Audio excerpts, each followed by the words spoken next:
HD1 Burlington, Philadelphia, a Beasley Media Group station. Broadcasting live from the Comcast Business Studios. Powering possibilities. 97.5 The Fanatic and 97.5thefanatic.com.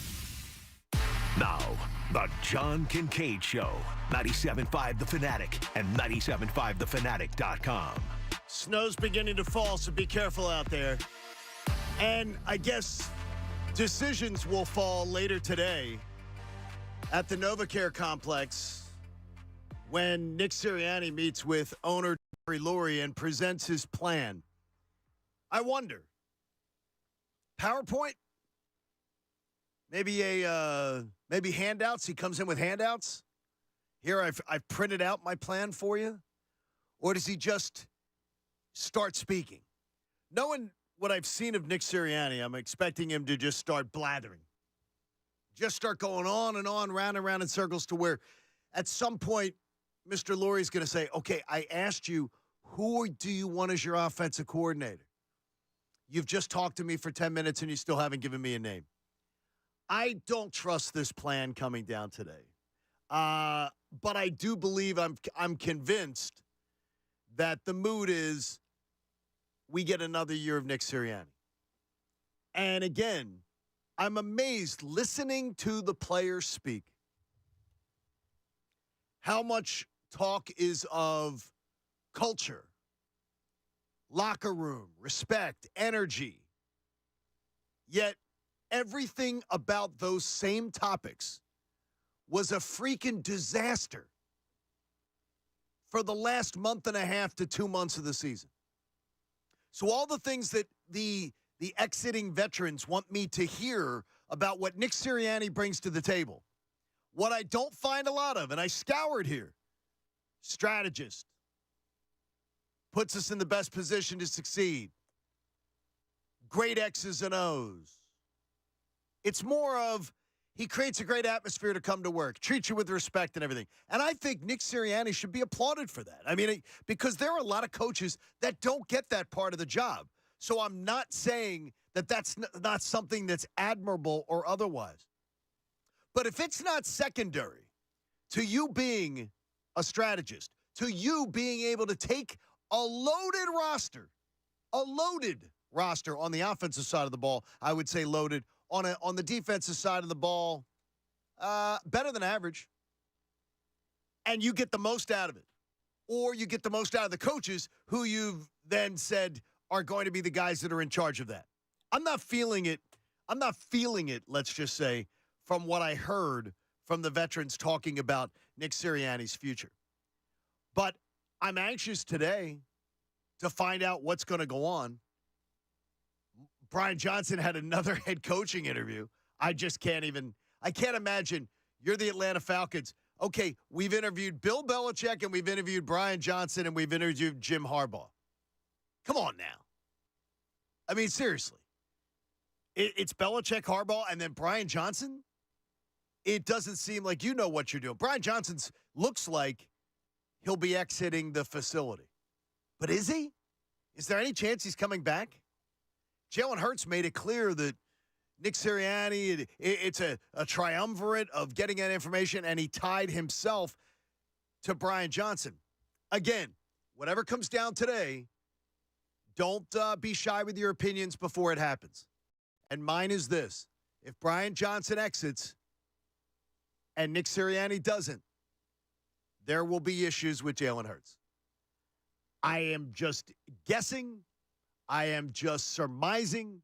I am just trying to connect dots.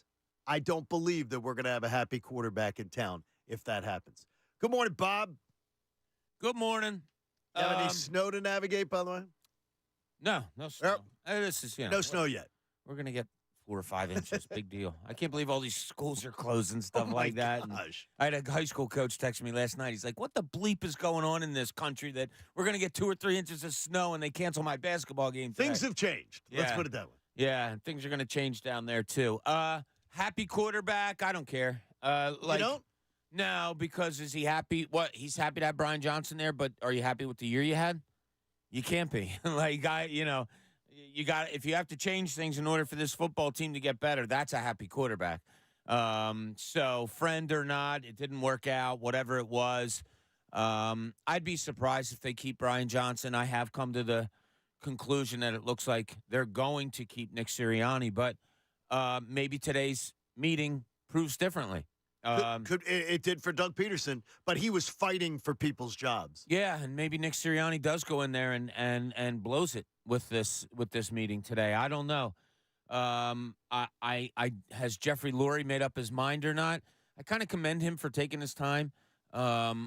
Maybe today is the overwhelming. What puts him over the top as far as making a decision.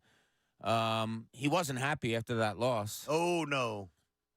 I don't think, the more I think about it, I don't think you can fire a coach 2 years after winning a Super Bowl and then fire a coach 2 years after being in a Super Bowl. 1 year after going to a Super Bowl. Yeah. I don't think Nick Sirianni's going to be losing his job. I think they'll keep him. I think it's incumbent upon him, Nick Sirianni, to go in there and say 2 words from the beginning, and that's Eric Bieniemy. And I'm full in on that. That would be so awesome. Yeah, and then figure out defensive coordinators and go from there. It's weird that you said Eric Bieniemy, because that was my first question going to be to Pat when we talk about this subject. If Nick Sirianni, Pat, tosses out the name, if somehow you see today the story comes out by like 3 p.m, Eagles are tied to Eric Bieniemy, looks like a deal could be coming for him to come here and run this offense. Does it change your opinion on the decision whether you stay or go with Nick Sirianni? No, not at all. Not. No. Great. They got a great OC. They would have gotten a great OC had they hired somebody else. No. Well, they didn't last year. No, I'm saying, like, if you hire another head coach. Oh, okay. I think they would have gotten I get what you mean then. a good OC. Like, no. So it doesn't change it at all? It doesn't answer the main question that we had for a little bit of last season, the season before, the majority of this season. What does he do? Great. So he'll get bailed out by Eric Bieniemy. Like, so Eric Bieniemy is the head coach because he runs the offense, even though Nick's supposed to be an offensive-minded head coach. Cool. Like, all right, yeah, I might see a competent football team. That's awesome. Well, why is Nick Sirianni wasting money putting stickers on his hat? No, that as an Eagles fan, I'll like it. Obviously, Eric Bieniemy is a great offensive mind, but I'm also going to be like, what are we doing? Like, what the hell is Jeffrey Lurie doing? I'm going to keep him here, even though I don't really know what he does. I'm going to keep him here though, so he can give great speeches and put up PowerPoints. Okay. Yeah. Well, let's hope to God that the ship doesn't hit the iceberg again, because this guy's just going to have no answers once again. I want you to hear from Jalen Hurts yesterday in his exit with the media, talking about all kinds of different things that were on his mind. And one of them that he was asked about is his I guess his apparent I'm not thrilled face when he's winning. Listen. In the end, we do this to win, and that's what it's about. I have this win mentality. I have the way I approach it, and everybody doesn't approach it the same way that I do, and I'm able to accept that. I know everybody hasn't always gone through the things that I've gone through as well. Okay, what do you take away from that, Bob? I'll tell you what I'll hold what I think when I hear that. His comment. I don't know. None of us is the same. I handle things differently than you handle things. I'm not saying you're right. I'm not saying I'm right. That's the way I handle things.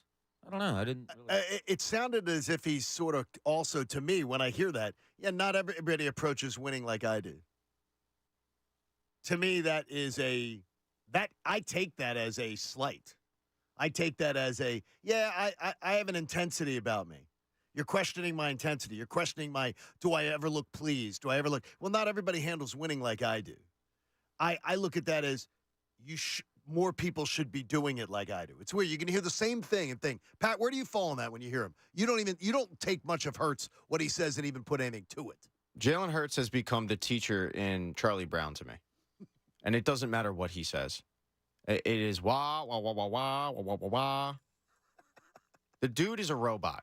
Do you think guys in the locker room are feeling that way? No, because I think that about how he handles himself in the locker room is way different than how he handles himself in front of a microphone. Like, we've seen him get the team excited before, and he is way, way, way more animated. He has a pulse. But when he's staring off into oblivion on the sideline, when they're winning, it's great. Nothing phases him, and when they're losing, it's annoying. Like it's just that's sports. You know, I get it. Your mood changes based on the result of the game. Yeah, look, we could watch a game, whether it's Sixers, Flyers, Eagles, Phillies, whatever, and they could win a lopsided. They could get a lopsided victory. Eagles could win a 35-10 game, and maybe you guys come in here and are like, oh, that was awesome, and I might come in here being how I am and be like, yeah, you know what I didn't like though, and that could get on your guys' nerves. Well, It's just a different way you look at things. Everybody watches things. Everybody takes things in differently. Well, he is the leader, and he says that there's a perception of a change in his leadership style. There's a time where, the things that you say make me great, make me unique, make me a great leader, and make those things, at least that's what was said, are now things that are a little different, and interpreted in whatever type of way. But it's just a matter of doing what's best for everyone here. I don't get that. Doing what's best for everybody here. And I do agree with him 100% that sometimes people will look at somebody's style, and when you're winning, they accept it. They have no problem with it. We weren't talking about Jalen going to the sidelines last year and staring off into space because, and I would point out to you, and you can go just even watch the playoff games. The little 10-minute, 12-minute vignette of the playoff games last year, including Super Bowl. Jalen was huddling up on the sidelines. Jalen looked different on the sidelines. He looked disillusioned this year. You can go back and just watch Giant game, San Francisco game, Super Bowl, and watch him huddling up on the sideline when he comes to the sideline, sits on the bench, talking, communicative, looking at an iPad, being talked to. And the thing is, maybe the guy who was his quarterback coach last year, the guy he had that rapport with, now has to be worried about calling plays. So what's a leader to you? To you, if you're in a business world, if you're in if you were a guy that played sports and all that, and you're watching somebody, what is a leader to you? To me, it's I can observe their habits and say that's the way it's supposed to be done. All right. That to me, it doesn't have to be verbal, because I've worked for some guys that are brilliant in my life, and they all are different, as you say, Bob. They have different styles.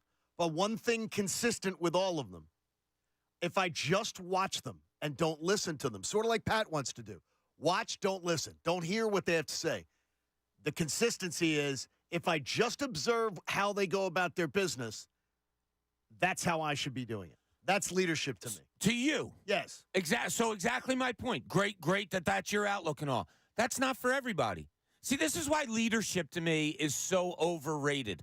Like, if I'm a guy that goes into a locker room and I just concentrate on what I have to do and what my unit has to do, and I don't have to look at anybody else, I'm concentrating on, all right, I got to get better, I have to do this, I have to do that. There's probably a lot of people that don't have to look around. Oh, wow, look how he does that. I want to do it like him. That's like leadership is bred through people that need to be led. And I'm telling you, I don't think that there's a whole bunch of professional athletes that have to look at somebody and go, wow, I want to be like him. But if you don't have a leader, I don't need a leader. Then you have a bunch of guys doing what they consider the right way to get things done. Okay. And they could be working at cross purposes. No. Not at all. No, they could be. No, why? Because the leader's doing it right? No, because I don't have to look at somebody else to say how I think I should play, perform, feel, work, all of that. Like, it should be within you. And if it's not, you need to get yourself better. Like, you say leader, I hear follower. And I look, I'm not putting that. So obviously, there are people that are just great leaders. But to look for this, and I have to be a leader. The more somebody talks about being a leader, the less they're a leader to me. Now, the last thing he spoke about is he finally got around to saying, oh, yeah, well, maybe I didn't speak correctly on giving Nick Sirianni a vote of confidence. Coach and players play. I answered that question the other day, and I don't know if you asked me something the other day about, and I said, what did I say? Said you didn't know. Yeah. Like you didn't I didn't even know that was a thing. Yeah. I had no idea that was a thing. So I don't see why that wouldn't be the case. you know, we plan on fixing everything that we've done and growing together. Coach Sirianni, Brian, everyone. I found it fascinating that if you listen to all of his press conference, 3 different times he references how he was depicted in the media. And then twice he answers, I don't know what's being said about me. Bull crap, Jalen. Bull crap. That's absolutely, you speak of, well, last year my leadership was perceived this way. And things were being said about me like this. And now they're being said differently. And you're correct about that. There's nothing incorrect about that statement. But then in another voice, it's, I don't even know what's being said. Yeah, you do. You know what's being said. And you know how you answered it. You're as calculating as any player that stands behind a microphone. You're as calculating about what you say, how you depict it, how you get it out there. For some reason, you chose to go a different path with your Nick Sirianni answer. And the media was calling you on it. 610-632-0975. What do you expect to come out of today? And is there, if you're out on Nick Sirianni, is there a coordinator hire or something that would make you say, they're sucking me back in? John Kincade Show, 97.5 The Fanatic. Hey, think about this. What if your favorite casino came with an undo button? Well, guess what? You get that. With FanDuel Casinos, play it again.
sponsorship of the program, encouraging everybody to be safe out there on the roadways today. Be careful wherever you're going and get there safely. It's hard to believe that it is a football Friday. For who? For what? For who? For what? Would he Ricky Waters? It ain't a football Friday for us. I mean, no, it really is, though. It's a football Friday presented by Pump Man Philly. Pump. For 24/7 emergency repair or pump replacement, count on Pump Man Philly, the guys to know to fix your flow. I would imagine that Pump Man Philly will be quite busy when all this starts to melt after we get a more accumulation today and then rain next week. So it'll be out there. Just be careful. Nick and Jeffrey are meeting today. And all three of us, right? He's coming back, right? I think so. Yeah, I lean more towards he is. I'd kind of be floored at this point if he doesn't. So would I. I'm expecting that. And the fact that this meeting has taken this long to go down kind of tells me everything. Like it's Friday. Like that's ridiculous. It's Friday, and these two guys haven't gotten a chance to sit down and talk. Do you? What the hell have they been doing? I disagree with you wholeheartedly. Fine. Get into it, boys. I if don't you're want to. Disagree. I'll just concede defeat. I don't think you will, Pat. You can fight him. Respectfully, I disagree with you. All right. How do I want to do this analogy? You get pissed off at your wife, Pat, over something with the kids, and she wants me to spend more time with them. And yeah, and you want to go back at her and say how much you're working and you're up late with hockey, all that stuff. And you're like at a boiling point. What's the better thing for you to do? Go in and start spouting, or go in or back away, collect your thoughts, calm down, and then be rational. I am. You with, know what the right thing is. I am with you. You could have been irrational on Thursday. The fact that it's taken this long, you better be. That was like when I heard Thursday, I went, okay, that's fine. And it literally is the fact 24 that more hours gets under your skin? Because every hour that goes by, even though I think at this point he's coming back, if for whatever reason there's a Doug Peterson situation that happens and you fire him, every hour that went by that you sat there and Turks and Caicos or doing whatever the hell you were doing and you didn't meet with this guy is an hour that you could have been interviewing potential head coaching candidates. Who says he wasn't? Because it would have leaked calls. out. It would have leaked out that he interviewed him. Oh, interviews, phone calls. I don't know. I don't know. I don't know if Jeffrey Lurie came to a decision and then got the phone and said, "Hey, what are my chances, Eric, that you can come here as an OC? This is just me and you talking." I can't say that hasn't happened. And you know what he says? Who's your head coach? Oh, I don't know. I haven't talked to him yet. Maybe. It just doesn't sit right with me that you spent this long not discussing anything with your head coach. I don't mind that maybe you sat back and really thought it out and maybe did talk to people, and that helped you make your decision. I know I'm not that bad. If it had gone past this week, I agree with you. Do you think in your heart of hearts that he actually sat there and talked to candidates and coordinators and all that? Heart of hearts, yes. He's talked to people. Absolutely. I believe. You think Jeffrey Lurie's gotten on the phone? Yes. Oh, I do not. I absolutely think that there is. I think that's the reason for the delay till Friday, Pat. Put it this way, is Pat. Confirming who they can grab. Like, if you're hanging around a practice, around a team before a game, at a gala, anything like that, 8 times out of 10, when there's a GM, an owner, somebody around, you'll see them on their phone. At some point of the night, and maybe even more than once, you'll see them on their phone. Those guys are businessmen that are constantly looking to get something done. Counter. Well, why is Bob always on his phone? About to say, if you see me, I'm constantly on my phone, and it's called Instagram. And Bob's always on his phone. It's Glenn. I hear you, but the thing with that analogy is one of the things I like about Jeffrey is he stays in his lane. And I don't think he meddles too much where it's a distraction. We had a really good call yesterday bring up all the owners in the NFL that when you think they're really involved owners, usually those guys don't win. It's the absentee owner, the guy that kind of just sits back and hires people and lets them do their job. I don't think Jeffrey Lurie is calling up Eric Bieniemy. I think Howie Roseman might have called up Eric Bieniemy, and then he's getting the information from Howie. But I don't think there's a shot in hell that Jeffrey Lurie goes, yeah, let me get Eric's number. as if he's Okay, on a first-name basis. But that's fine too. If he was sitting back and collecting his feelings and not reacting to the frustration that he had after that game on Monday, and he's calling Howie Roseman and saying, "Hey, give this guy a call. Give that guy a call. Call me back right after you're done. Hey, I just called such and such. They said that their coordinator will talk to us. Give him a call and call me after you're done." Like, doing business work for the Eagles, I absolutely think he was doing over the last couple of weeks. He absolutely. I went back and looked at the Sirianni hiring cycle and what it is, and it was documented by the local beats that he was calling candidates and talking to candidates about coming here. Oh, I mean, that's a head coaching position. But they had been, no, and even coordinators too. That he had been, but they were directed by Howie. Like, Yeah, it was okay, that's one thing. Like Howie brings someone to the table, and then Jeff wants to talk to them or meet with them. Look, keep in mind, I'm biased because I want him gone. So the fact that I want him gone, if I wanted Nick Sirianni back, I wouldn't care when they meet, because it's like, yeah, meet whenever. Meet Right. in May. I don't care. But I want him gone, and I think that this prohibits them from getting the best head coaching candidate because they haven't moved on from him. Even though I'm accepting the fact that he's probably coming back because Nobody's it took been this long. hired though. Yeah, No, and see, I know, but you've got guys going through second interviews at this point. You know, I think if they want to move on, they probably should act quicker rather than drag this thing out of having a meeting where he can come in and give a little Rudy speech. But once again, like, I'm biased with my opinion on this. If you want Nick Sirianni gone, you're probably, in my view of this, which is you should have met Wednesday or Thursday. Gotten it done. Yeah, like I in all honesty, like I'm not the owner of the team, but I'm an invested fan. I was over it by Wednesday because it's like, what did I expect? This team was the worst team in football for 7 weeks. They showed up in Tampa and looked like it. Like, okay. If you get me, though, to make a decision like that, Bob, you get me to make after something that really pisses me off or something like that, I need the decompress time. I don't know that I need till Friday from a Monday event, but yeah, I need the decompress time. I didn't want them meeting after the game. Like on Tuesday, yes. Even Tuesday, yeah. I was like, all right, that's a little too close removed. I mean, we had the conversation on Tuesday, like, all right, will we get answers of if he's fired?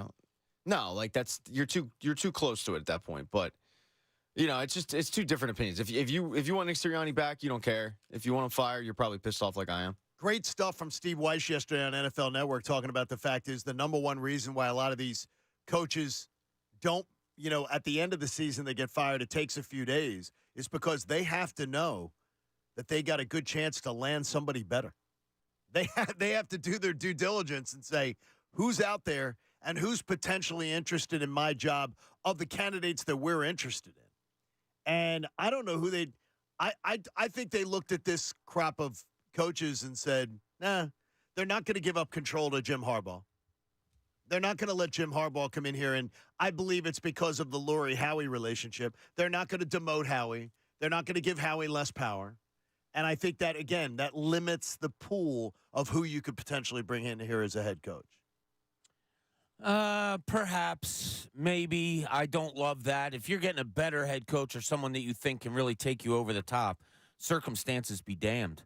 I really believe that. Like, if you're not hiring Jim Harbaugh or not even looking or considering it, if you do so choose, it's in your mind that you're letting go of Nick Sirianni because of how it's going to affect your general manager. You're being able to, well, it happened with Chip Kelly. No, I'm not saying too much power, you know what I mean? And yeah, I just disagree with that. I agree with you. Yeah, no, I agree. Yeah. I don't want to see that either, but I do believe that's in play here.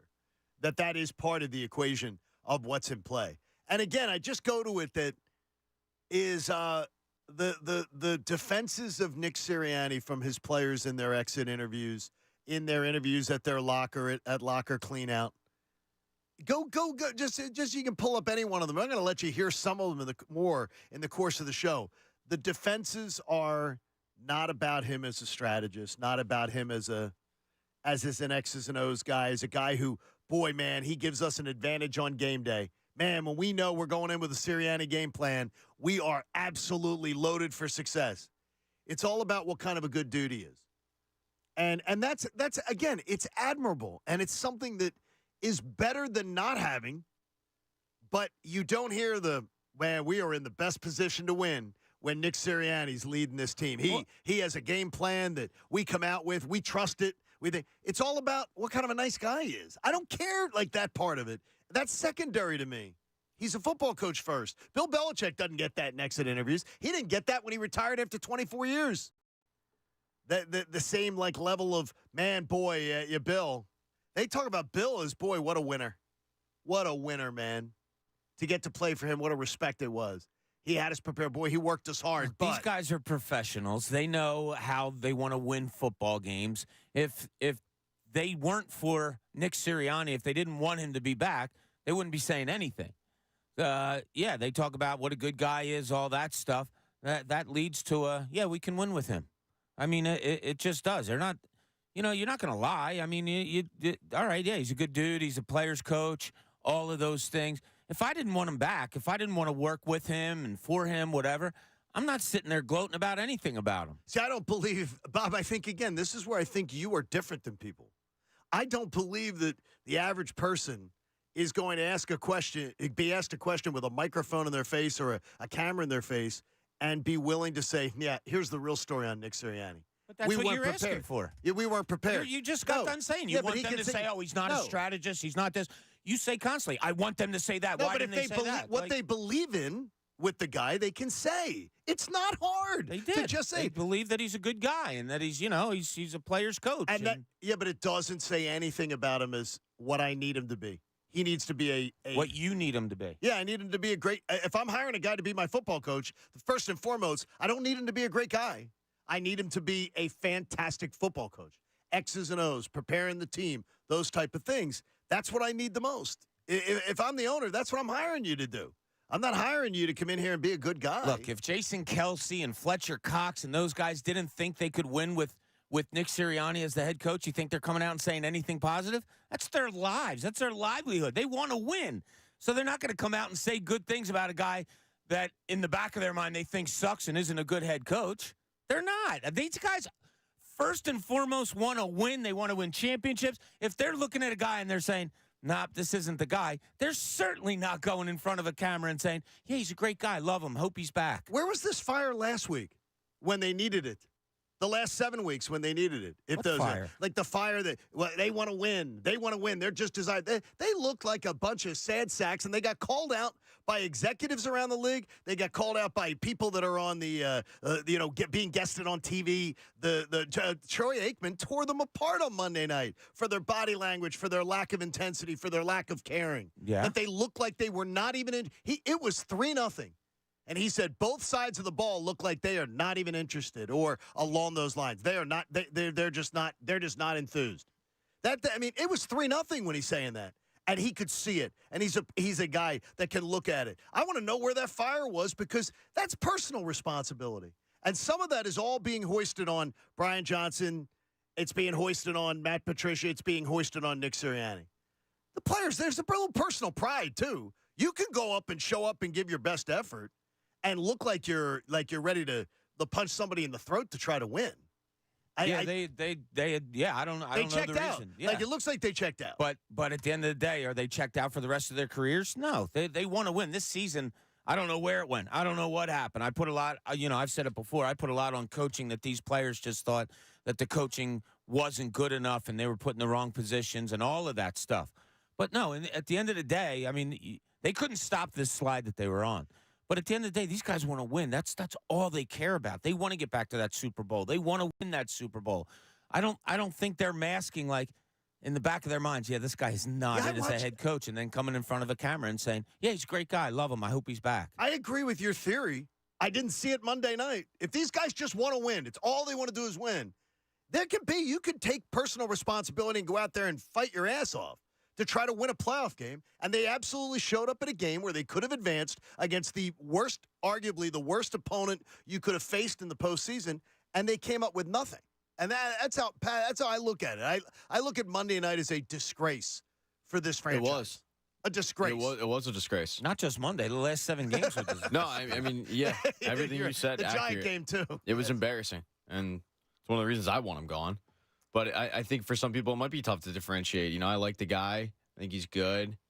And there is a pride factor as well that you got players in the locker room that know what they've done under Sirianni. And it's one thing Fletcher Cox brought up. Like, this guy's a winner, man. Like, we went to the playoffs for 3 straight years. And, I mean, to discredit that. And so there might be a pride factor as well, that when people ask the players about firing Nick Sirianni, they might take it with a certain umbrage, because this team was 10-1 at one point. Right. And the self-reflection might not have happened with some of these guys yet, where they look in the mirror and they go, maybe it was me in some way.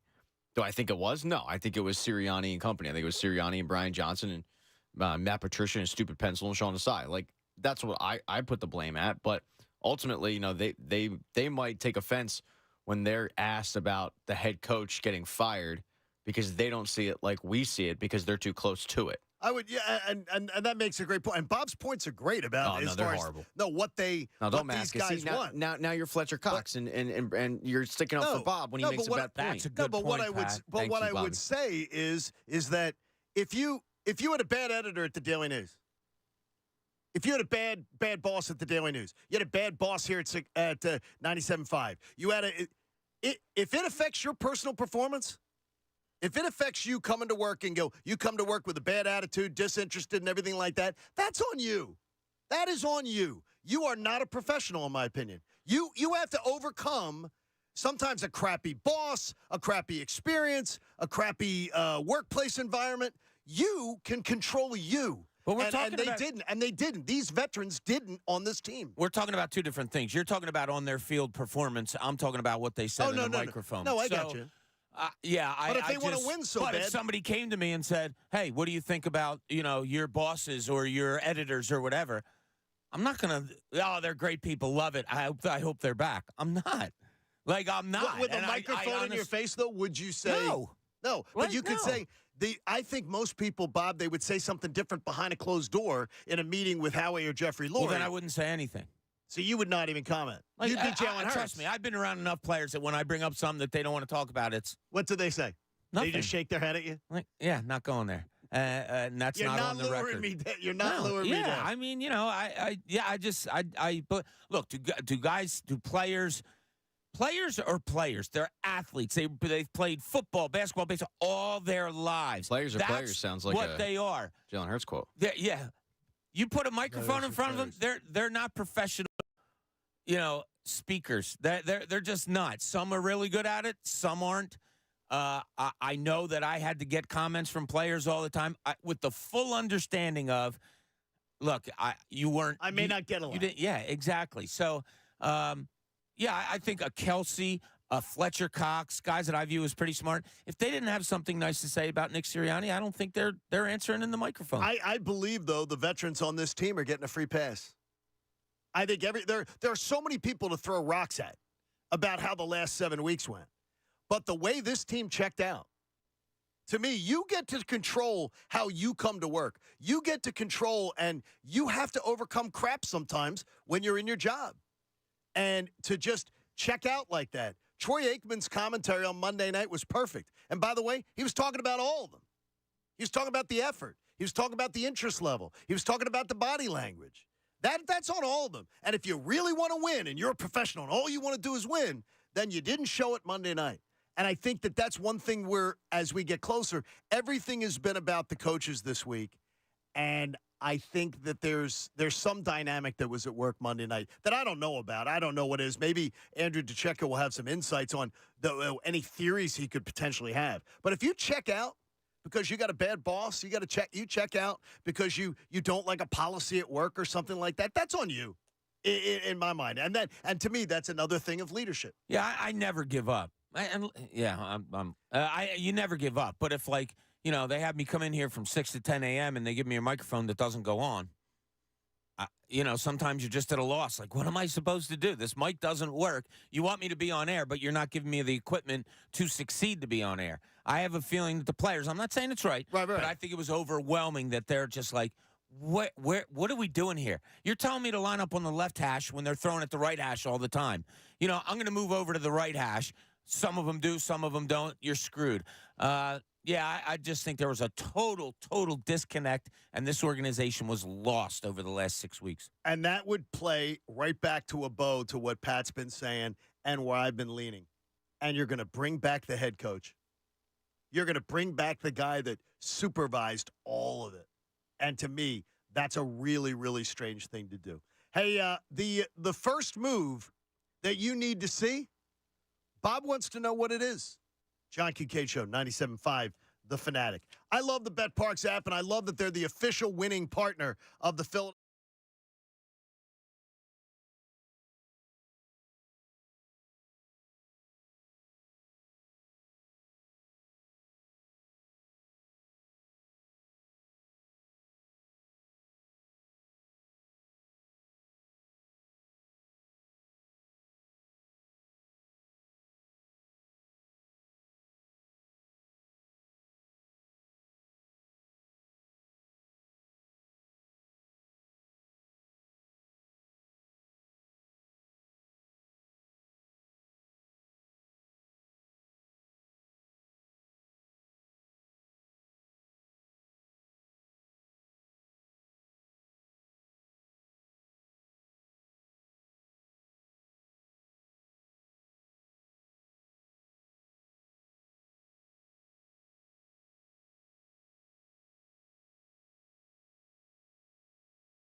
Andrew DeCecco from Inside the Birds joins us as we divest of everything that has come down since Monday night and really a review of what happened down the stretch for this Eagles team. We wait as Jeffrey Lurie will have a meeting today with Nick Sirianni.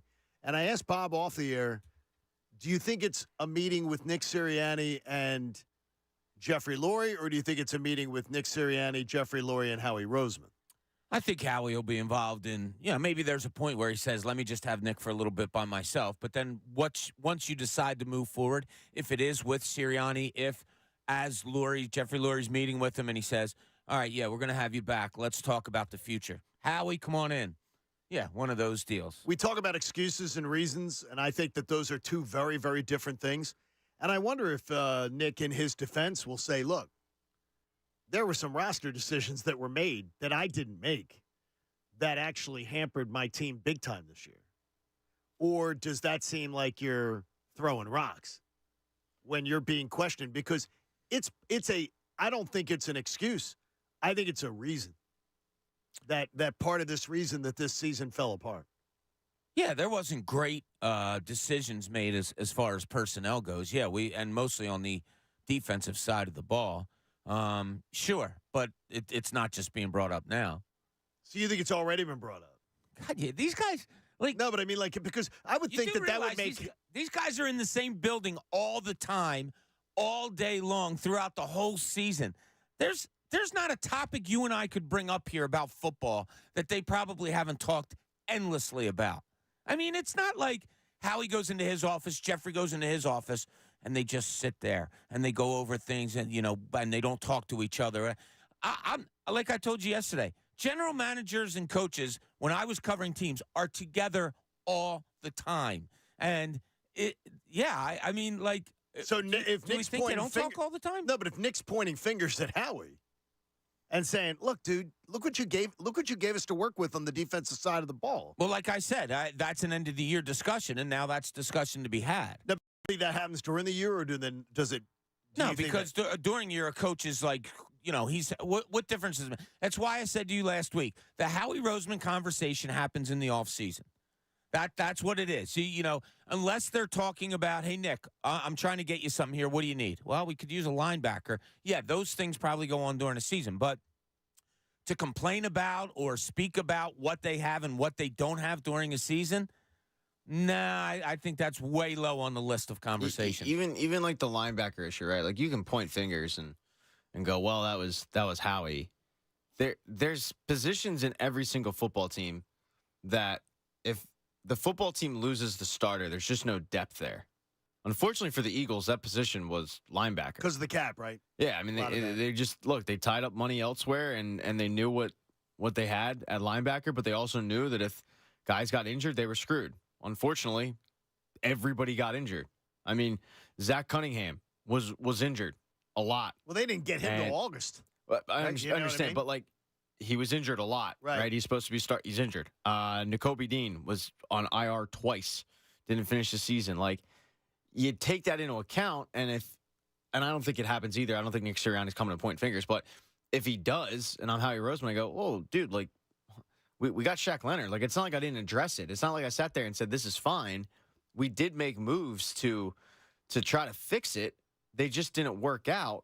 I went out and got Kevin Byard to shore up the secondary. That didn't work out. Like, there was too many guys on the defense that just didn't work out, and too many guys fell off a cliff where you go, okay, was it the scheme situation? Yeah, probably, because too many guys on defense have talked about the difficulties of trying to learn Matt Patricia's scheme in season, which I still can't believe he came in week 11 and said, you know what, I'm just going to implement a whole new scheme. Like, that is completely strange stupid strategy. Yeah, it's stupid. Like, dude, just keep the same scheme and just call the plays. But I digress. Yeah, they were lacking in some positions, and unfortunately for them, they got hurt a lot at those positions. We're having conversations about Nick Sirianni, and Jeffrey Lurie will have one today.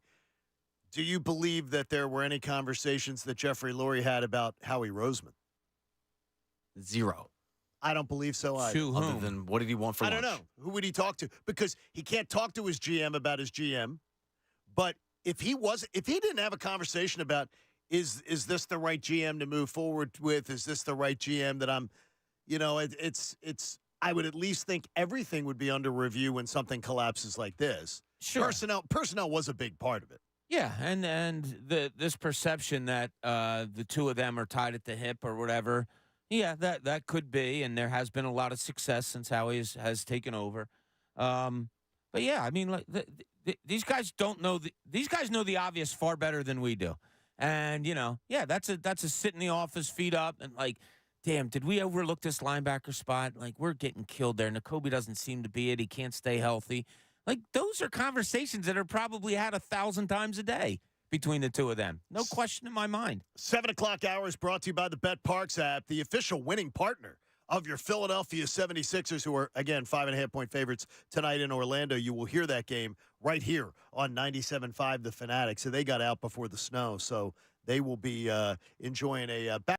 So they will do Orlando, Charlotte the next 2 nights, and it's a pretty good good chance to go on the road, hopefully get some wins. Orlando is definitely not fizzled out, but they've come back down to earth. Yeah, they've gone back. Yeah, they're a very, very young team. I like it. And oh yeah, Banchero I love, and I said that from the beginning. I thought he was going to be the best NBA player out of that draft. They're a fun young team. I like the Wagner kids. It's a good little test going down to Orlando. DeAnthony Melton is still shelved with the back, although he looked good at the gala the other night, and I asked him how he's feeling. He said, I'm close. It's just annoying. The label that they've come up with back injuries anymore is another one that I've never seen. Oh, God. I'll a new word for it? Yeah, it's he's out with a lumbar spine soreness or something. It doesn't say back anymore. It's very specific. It's like bubble guts turned into, what was it, Pat? When guys had diarrhea, instead of just saying that, gastroenteritis. Gastroenteritis. Yes. Like, what? But, just tell me he's sick. I don't need. But anyway, so he had a back thing. Also, Daniel House had a back thing. So I just want this team to get fully. And excuse me, I asked Daryl Morey the other night. I said, look, injuries happen. We all know that. But you have Nick Nurse still toying with that starting lineup. I don't know if he's sure, or if he is, that he wants to have Kelly Oubre in the starting lineup and bring Melton off the bench, or vice versa. But I'd love to see it play out so he can, A, figure out what he wants to do moving forward, so B, we can see it, but also C, that Daryl Morey can see exactly what this team is and then decide what he may need moving forward, if there is anything that he wants to go out and get. All right, so as we begin the 7 o'clock hour here, the idea of this team moving forward, Bob, dominoes are going to fall.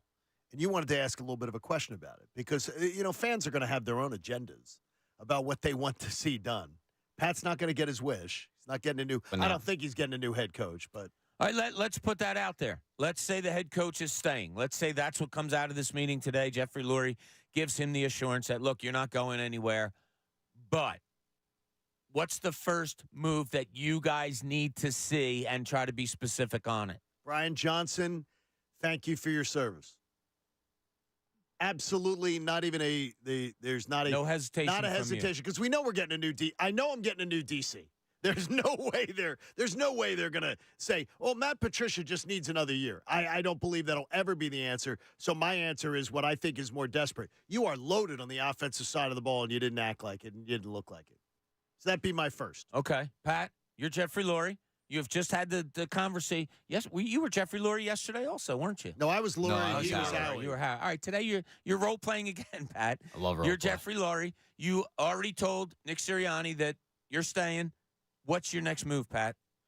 If we are going with the assumption that John laid out, that defense is going to be changing no matter what, which I agree. Yeah, it's probably the same thing, Brian Johnson. The only difference that I have from what John said is I'm not thanking him for his service. You're not even That's thanking my him? only difference now. You don't even give him a hoodie on the way out the door? No, because, I mean, the lack of self-awareness with this guy where every week he was coming on and saying, no, actually, that bubble screen was really, really smart. Defense, they got to credit the defense. Defense made a hell of a play. Yeah, dude, because they knew what was coming. Like, his lack of self-awareness. They watched your tape. His lack of self-awareness got him, no, there's no thank you from me. And None. And Bob, if I was going with another one, I'd want to hear, I don't want a bunch of ditzing around on who's staying and who's going.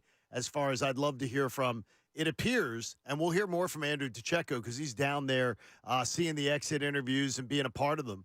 I wonder about like Fletcher Cox cleaning out his locker faster than anyone had ever seen it, and like I want to know who's staying, who's going. I don't want it to be dragged out like it's 2 weeks before the draft and we're still waiting to hear word if someone wants to come back or not. I hope that they have a plan as far as we're going to get younger, we have a plan to move forward. And I don't want to see Fletcher necessarily They had a gone. plan like that before this season even started. I mean, we react to what's going on now. They are months ahead of us. This is a huge business plan here. This isn't like, oh my gosh, look what happened in this football game. Let's talk about that tomorrow. These guys are like way ahead of us. Well, they had to wait last year till they had to keep waiting for whether they were going to have a starting center or not. Sure. I mean, I'm saying the same thing. I right. want that with other veterans. I want to know whether they're coming back or not. I agree. But you know Howie, he has a game plan written out. If Jason Kelce says, yeah, I'm going, they have their draft board out. They have who they may have coming in. They have written down what the starting offensive line is next year. Should Lane Johnson not come back? Should Jason Kelce not come back? Guys that they want to draft. Like, they are miles ahead of us in what their thinking is. So, yeah, the stuff that we talk about on a day-to-day basis is something that they've planned out for a long, long time. Yeah, you're right. I would love to know if I'm Howie Roseman and Jeffrey I don't want to wait Lurie. around. Like, tell me, Jason Kelce, I need an answer from you by such and such. They already know Jason Kelce's answer. They already know. It's just he's pissed. He's pissed that Adam Schefter was the one that made the announcement for him. Yeah. I mean, he let's doesn't use sound another like name. a guy coming back. No, let's use another name. Then Lane Johnson. You know, maybe they put to him. You got to let us know by, say, the beginning of February, whatever it is. But please, no, Lane, don't go anywhere. We can disagree with the things that they do, but nothing is done like hardly anything is done spur of the moment. These things are planned out in ways that we can't even imagine. Are you ready to take two-step? Would you be willing in 2024 to take 2 steps back to step forward like in 25 and 26? And I'm not talking about a full-blown rebuild, but a really concerted effort to get a younger, faster, more athletic, more let's just say more spirited roster. Would you be willing to take a step back? I don't want to see a little spackle. I don't want to see Jeffrey Lurie coming out with a speech or Howie Roseman talking to us about, all we need to do is just a little spackle here, spackle there. This roster will be fine. We're just rolling it back. We're just going to do the same thing we did this year. I need to see this roster get younger and more athletic. Sure. A lot more. Like I don't want any is enough. I think that was one of the major mistakes of last year. So looking where? Obviously, you're looking at the D-backs. Well, they drafted a lot of D-backs, and they kept an undrafted defensive back also. Like they had that's in there. Like I said, that's their plan. We looked at Bradbury and Slay being thrown out there, and you especially disagreed with having 30-year-olds out there. Both of them. Yeah. Okay, that was in their game plan. We're talking about it now. They drafted their replacements. They've already done it. Like that's been handled. That's why you saw Keely Ringo in there, and you saw other guys in there, and a Sidney Brown for the safety position, and looking to see what you may have in Ed Reed Blankenship. So yeah, they've already done that. Do they have to go other places? No question. You have to address linebacker, defensive line, offense, but step back? No. So you're not willing to do that? No, I want to get better. Absolutely, but what do you mean by step back? Step back meaning that your chances to win, that you will make some roster decisions next year that may move you out of being a Super Bowl contender next year. By doing what? A true Super Bowl contender. By doing some more drastic moves. By getting rid of one of your veteran corners. Getting rid of other veterans, like saying, Brandon Graham, we love you. We absolutely love you. We hope you're in this organization forever, but we're moving on. We can't have you. We're not having a 18 snap a game guy. We're not going to pay you that 18 snap a game guy. We're going to start the draft. And if you make the Fletcher Cox had such a nice year. I think he had a better year in 2023 than he did in 22. Yeah. I mean, honestly. So maybe I'm not.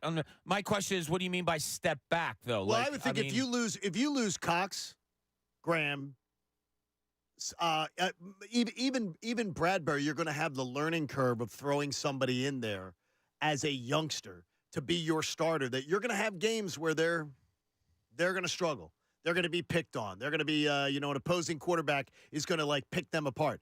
Are you willing to that have happened the with your veterans this year? Oh, too. absolutely. I want a much younger team next year. Yeah, much and younger. so do they. I didn't anticipate when this year started that we'd be looking at Fletcher Cox or Brandon Graham being here next year.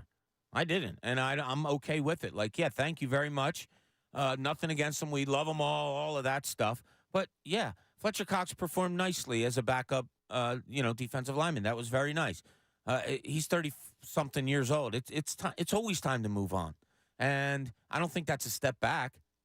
I mean, a step back because I put a younger, quicker guy in for James Bradbury only because he's a veteran. Was going to learn on the job. No, a youngster's going to learn. This year. He looked like a rookie this year. Yeah. You know what I mean? He looked like a guy that other teams were picking on. So no, I don't see step back at all. I see change maybe, but I don't think a concerted effort of let's step back. So what? We can get a better draft pick? No. I'm not talking about that strategy. I'm just talking about you got to remake this roster more draft. I want a drastic remake of the roster. Defensively, you have to upgrade in a lot of places. Yes. Hey, Joe joins us. Joe, good morning. How are you? Yo, what's going on, Johnny? Hey, Bob. Hey, buddy. So, I thought a little bit about this last night, and I was thinking about this morning, how this meeting's going to go with Lori, right? I figured the first probably 2 minutes, Jeff's going to talk to him. A little bit about a recap of the year, but then he's going to pose a couple questions. And I hope one of the questions is, what do you see as the identity of this team going forward? What's your identity on defense and what's your identity on offense? And that would be my main question because they have no identity. Are they press? Are they man? Are they zone? Is the offense a running team, a passing team, a deep threat? Are they taking a top off? I would want to know that. And judging by Nick's answers, that would tell me a lot because I don't even think he has the answers. I really don't. I don't even think he knows the direction.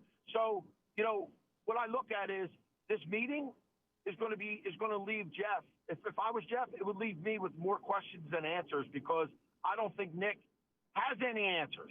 You know what I mean? See, I think he's going in. Scares me. Here's the problem, though, Joe. Appreciate you, buddy. I think he's gone into the meeting, Pat, with his answer already. I don't think so either. I don't think he went into the meeting a couple years ago with Doug, mind made up. And then I think when the meeting occurred, he was shocked at by that point. It was like, all right, I gotta make a change. Today, I sort of have the feeling that he already knows. I really do. I sort of have the feeling he already knows what the answer's going to be. Nick's coming back. I'm sure he's leaning one way. Yeah. Because the fact that they gave him this much time, Pat, and we're talking about the length of time, I think that, they gave them time. I believe it was to cross T's and dot I's on who can you deliver me as coordinators? Who can you bring in here? Who can you make your calls? Make your calls. Hey, can I have an extra day here? Just trying to chase down a couple other candidates and make sure we've got, we got our ducks lined up. Yeah, I would hope that however the meeting goes, coordinators is like subject 1A. Subject number 1 is you're staying or you're going, Nick, whatever it is. But coordinators has to be. And look, I'm okay. All right, you're going to keep Sirianni. I'm okay, but God, you have to make a splash with these coordinators. You have to. You have to make a huge splash in my mind with these coordinators. If not, it's going to just come off as I mean, if it's not big names, then and that is one of my big fears is that they'll change the coordinators, and then we're going to get Joe Schleckenbacher, who was the quality controls coach up and coming, of the Vikings because he's up and coming. And and then we got to do a deep dive into who Joe Schleckenbacher is and he came from Miami of Ohio where he played defensive back, and it's like I don't need that. I want a guy and an OC and DC in here that as soon as they're hired, I know exactly who they are. I know what they're good at. I watch them possibly be a head coach in the NFL. Like that's who I need. I need a vet in here. I don't need a guy that's going to learn on the job who's some 37, 38-year-old upstart. Get his feet wet. No. We did that with Desai. It was a disaster. You done it with Brian Johnson. It wasn't good. No, I'm all right. I need a name. I see Cliff Kingsbury getting interviews, and Cliff Kingsbury and everything you read out of his tenure as a head coach was pretty much disastrous. And people are like, but maybe as a offensive coordinator, he's an offensive mind that could just do the job. I don't think he would fit here necessarily. But, I mean, sometimes I guess guys just find their role. Like Buddy Ryan to me, great defensive coordinator. Head coach, terrible. Yeah. Absolute disaster. Yeah, great I defensive wouldn't mind. rule anybody out as a coordinator because they sucked as a head coach. Oh, But God, no. like to me, Oh no, there's plenty would you be pissed if Ron Rivera's name came up? No, I wouldn't either. I considered Ron Rivera for DC when we were doing our exercise of like who did you want, And he wants to coach, by the way. and And he definitely wants to coach next year. He does not want to. He does not want to take a year off. He doesn't want to. He fine wants with to that. coach. Like Wade Phillips is a great example of a guy that was Oh a my horrible gosh. head coach and a great defensive coordinator. I mean, it just happens sometimes, and I want a guy that fits that mold of. All right, maybe he flamed out as a head coach, but still a great defensive mind. Ron Rivera would be great. I mean, but I didn't pick Ron Rivera just because I wanted Mike Vrabel and he would control Sure. the defense. But that's a pipe dream. That's like wanting LeBron James in free agency. It's just Vrabel would be just such a philosophy change for this organization. I would have no problem with it. By the way. yeah. And you hear players talk about Vrabel glowingly. Yes. Guys that played with him and never Yes. tired and could be honest. And their honest assumption is, or their honest take is, he's an awesome coach to play for.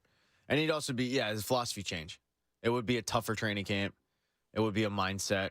But, A run for maybe, but then again, you guys were pointing out yesterday, maybe it wouldn't be as much of a run first offense as it is. But when you've got that offensive line and that's supposed to be your strength, that usually should be a lot of play action.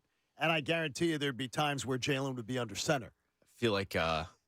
I feel like when your running back options are Derrick Henry as opposed to Kenny Gainwell, who right now is your number one running back because DeAndre Swift's a free agent. I think the philosophy might change a little bit. Well, I mean, here they were infatuated with Gainwell. They see DeAndre Swift and all his skill set, and they were infatuated with Kenny Gainwell. I still think that's one of the bigger talking points of this season when you look at it. Like, how did this coaching staff come out of training camp and think that Kenny Gainwell was the number one over DeAndre Swift? I'm telling you, Bob, like when you look at that game, the first game of the season against New England, it set up the entire year. Yep. And I'm talking jumping out to a big lead and then squandering it and squeaking by. Like we thought it was a fluke. Everything about that game was just a precursor to how the season would end up going. Good point. It really did. Thank you very much, Bob. You're welcome. Now everyone's been talking about Jason Kelsey, but Pat's concerned about something else on this roster. We'll get to that coming up. John Kincade Show on 97.5.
And the Football Friday and the Fanatic, presented by Pumpman Philly.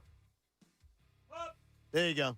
For 24/7 emergency repair or pump replacement. Count on Pumpman Philly, the guys to know to fix your flow. It's still a Football Friday. I refuse till the Super Bowl's over to not call it a Football Friday.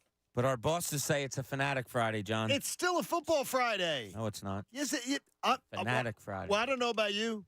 I will be watching all. Oh, you don't know about me? I will be watching. Oh, I know you will be. I will be watching all 4 games pretty intently. Tomorrow afternoon's game probably the least, even though I'm very interested in it. That Baltimore-Houston game, I'll probably end up watching that one sort of the least because go to church and then grab something to eat. But other than that, I'm watching football all weekend. And I know Pat's taking a sabbatical. I had a gentleman at Wawa gas pump tell me that he was taking the Pat Egan sabbatical, by the way. He doesn't want to watch football till the Super Bowl, and they're hosting a Super Bowl party. He said he's not going to be watching football. No? No, I can't imagine just being like, yeah, watch the season unfold, and now I'm just out. No, I can't. Yeah, I just love watching it. Yeah, I love watching the football. I have some interest because I have family in Baltimore, season ticket holders, my nephew, so I'm rooting for the Ravens. They're my new team. So the Ravens is who you want to see win. Yeah, I'd like to see it. I'd like to see my family down there, have fun with it. That's great. Yeah, and it's good. And I can't watch a game dispassionately. I have to pick a side. I can't just be like, yeah, I'm just going to sit and watch. I have to find why I'm rooting for one team or the other. I will root like hell Sunday night for Buffalo to beat the Chiefs. Yeah. Patrick Mahomes to me has, and I'm not saying unlikable, but he's become annoying as hell to me to watch. He is worse than LeBron at times begging for fouls. It's become the hands are in the air every single time anything is even questionable. The Chiefs are the only team that I still have tickets on. Okay. So I guess you I would have love to see cheer them for win. Yeah, you want to see them win. Yeah, I at the very least want to see them advance so I can hedge. But man, they have become such an unlikable team because of what you just laid out with Mahomes. And say it. Go ahead, say it. The T Swift stuff is just overkill. Oh, I'm just so tired. I mean, you see her and Brittany Mahomes next to each other, and it's like shoot them both off into the sun. It's just, it's too much. I'm all about people having fun. I really am. Fun, I told you, I'm going to put on my grave. Fun was the best thing to have. Yes. But I am a little tired of it. When people got annoyed, what is the NFL becoming when you see her swaying in the I think that was suite? sort of fun. Yeah, I don't care. People want to have fun. If Travis Kelce's mom wants to join in on it, great. But let them have their fun. You don't have to force it on me. That's the problem that I have. Is I don't need to see it. And also, I mean, the Eagles' downfall is clearly her fault because she claimed to be an Eagles fan, and then no question. she jumped ship. By the way, never back. bleakmatized. Never welcomed back. Oh yeah. Never she can back. pounce in. There's a loyalty game here, and she don't have it. I don't want to see her in an Eagles hoodie again. I don't want to see her in you couldn't give me a Giants hoodie, even if and again. People are like, well, what if your kid played for the Giants or something like that? I'd still be an Eagles fan. I'd root for my kid. I'd root for my kid to be successful. Well, I think it was Kylie Kelsey who said, yes. If Jason Kelsey played for another team, I'll wear something that says Kelsey, but I ain't wearing another team's uniform. She's not wearing their gear. And T Swift's T Swift sings so much about loyalty. Yeah, she and has then all none. of a sudden she has none, You wonder why she has all those breakups. Yeah, she's got a bad reputation. Bob, bad reputation. This weekend, it's a snow weekend. It's the perfect time for you to take the time to catch the Kelsey documentary. I promise you. It's really good, Bobby. You will love it, and you will fall in love. His wife is an amazing ambassador for this. She's awesome. For this community. Yeah, she is awesome. And if I suggested a couple weeks ago, but the Barry Sanders documentary on Amazon as well. I have not seen that, by the way. Run, Barry, Run. It's a good look into, maybe if you are wanting to look for an underdog situation, Detroit is it because of how much they've suffered. We all know that they've suffered. Sure. But when you have the best running back of all time decide, yeah, you know what, I'm going to retire early because this team sucks. I got a reason for you to root for Detroit this weekend. What's that? Because then Dallas, the Commanders And then Dallas will have the longest streaks of not appearing in an NFC title game. Ooh, I do like that. So it would be the Commanders would be number 1 and Dallas would be number 2. The Detroit Lions have not been in since 91. Yeah. So I think it's 89 for the Commanders, if I'm not mistaken. So I would like that. A little bit more Cowboys shame would be great. Yeah, I don't. Yeah, that's a good stat. I laughed at all of us, everybody having such great joy at Dallas losing before the Eagles And game. I did not, by the way, and I was pissed just about like, that. Really? And then when the Eagles lost, and people saying, "Yeah, but it was better because Dallas." So dumb. I don't travel in that avenue. I don't like other teams don't really matter all that much to me, but keep an eye on this Detroit team because they are an up and coming team. They win this game. That's a team that's probably going to have to be dealt with for a couple of years in the NFC. Yes, and They're kind of fun. And Green Bay's going to have to be dealt with too. Yeah, And you gotta see Jordan them. Love is fun to watch, and I don't know. I think San Francisco's going to win that game, but I think Green Bay's going to have a little more hand in it than people think right now. I think San Fran wallops them. You do. Yeah, they've been off for a week. They're fully healthy at this point. They're at home. Yeah, it's a really tough place to play. Green Bay has to go there. I think they hammer them. Green Bay, you might want to take note of Green Bay as you're watching this weekend too. Baltimore, another one you want to watch because these are teams that are on next year's schedule. So just if you're an Eagles fan and you want to sort of get a feeling about, well, what do we got looking forward to next year? Green Bay will come here next year during the regular season. So you get them, chance to watch them. You're going to go to Tampa next year, by the way, back to Tampa. So you get a chance to watch them. A lot of teams in the Eagles schedule next year. You get a chance to maybe get a look at it and say, I'm looking forward to maybe a little revenge on the Buccaneers.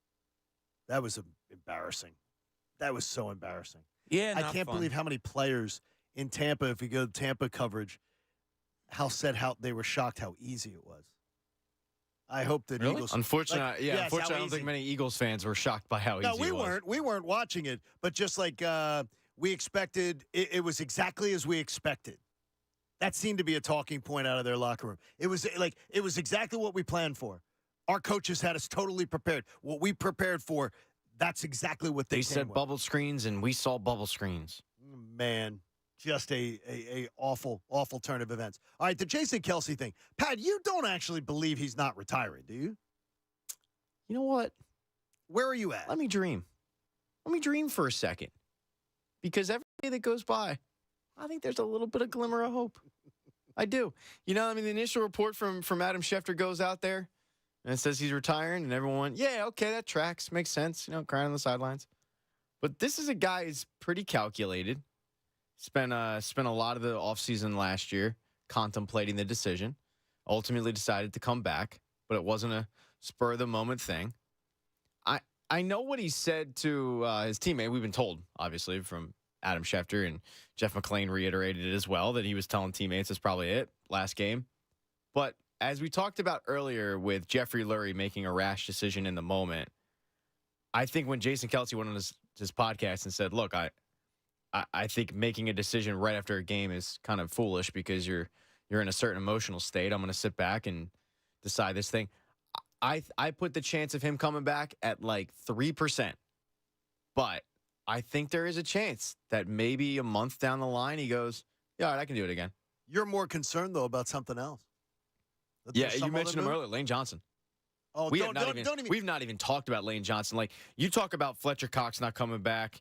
You talk about BG not coming back. You talk about Jason Kelce not coming back. There's 3 veterans right there, the leadership core, that for different reasons, it's like, well, Fletcher Cox is playing at a high level, but, okay, if he doesn't come back, you drafted replacements. Jason Kelce, you expected this to be his last season anyway. You also drafted his replacement. Brandon Graham was in a timeshare, was seeing like 20 snaps a game. Okay, fine. Lane Johnson is irreplaceable on this team for so many reasons. Jason Kelce is irreplaceable because he's a Hall of Famer, and replacing a Hall of Famer is never easy. But you're gonna try to with a guy that you draft in the second round and set it up for him to be your replacement in Cam Jurgens. They don't have anybody for Lane Johnson. They have no one. set up to replace Lane Johnson. And we haven't even discussed what happens if Lane Johnson decides, you know what? I don't need this. Pat, I don't need you even putting this in the universe. I can't shake it. No, Like, believe at me, the end of the it would be game- my biggest fear. At the end of the game, when they're showing Jason Kelsey crying and all that, like, we knew this was coming. And BG, I'd be shocked if Brandon Graham plays another snap for a team that isn't the Philadelphia Eagles. Fletcher Cox, I'd put more stock into, and we talked about that last season. He just doesn't seem like he. I don't want to question loyalty because that's stupid, but I just don't get the sense if he'd give a hometown discount, let's say. And he had a good year. But Lane Johnson, I mean, the fact that this offensive line could lose 2 future Hall of Famers in the same offseason and have to replace those guys, and Cam Jurgens was, I don't know if it was injury prone or what, but I mean, the guy was hobbling off the field every single game. I don't need that. And I cannot, until I get confirmation that Lane Johnson's coming back, I'm desperate for a Lane Johnson restructured tweet. He did have a Well, he quote restructured last year. Yeah, he did. And that's my point. It's like he restructures every year. He restructured it into a 2-year deal, though. That looks like next year would be the exit point. Yeah, that's my point. Like every year, And I'm hoping. he seems to restructure something, and that's like the indication he's coming back. I'm terrified where he goes, you know what, my body, I don't really need this anymore. Oh boy, I need confirmation from Lane that he's coming back. I don't like Pat Egan. I don't like me either. I don't How like. do you think it is waking up every day and looking in the mirror and seeing this, and knowing it ain't changing? You got the lettuce. I can't wake up with Bob Cooney. At least you got the lettuce going Beg for your you. pardon? You heard me. Yeah, you better not. I tried to in Vegas. Yeah, I'd say Bob, you know, like I don't even. I hate that Pat even articulates it because it is my biggest fear of someone that this roster couldn't lose, and for Jalen Hurts, he better be making sure that Lane Johnson's coming back. He is so influential. Yeah, I think he'll be back. And there was a quote last week that lent to him coming back. And I think he's going to play football again. I don't think that'll be a worry. I put the percentage of him leaving that the same percentage that Pat puts on Kelsey coming back, Okay. like 3%. So, yeah, I don't think that's a spot you got to worry about. But you have to plan for the future. So, you know, offensive linemen are going to be taken in this draft. They have to address that position. You're right. And you said that Jurgens gets hurt a lot. How about Landon Dickerson with those ankles and knees and stuff is always Battling through something. yeah, he's had major injuries to both ankles and both knees in college, and that's tough. So, that there's just as good as this team is, can be, will be, whatever. There is a lot of holes that they really have to shore up, but they do have a lot of talent also. And they do have some capital that they can use. That you have 3 picks in the first 50, pretty much. So you've got picks that can hopefully be out there doing that. There was Bob thinks it's a good thing that this meeting has been put off. That with Jeffrey Lurie that he took his time and they're crossing crossing the T's and dotting the I's on this whole situation.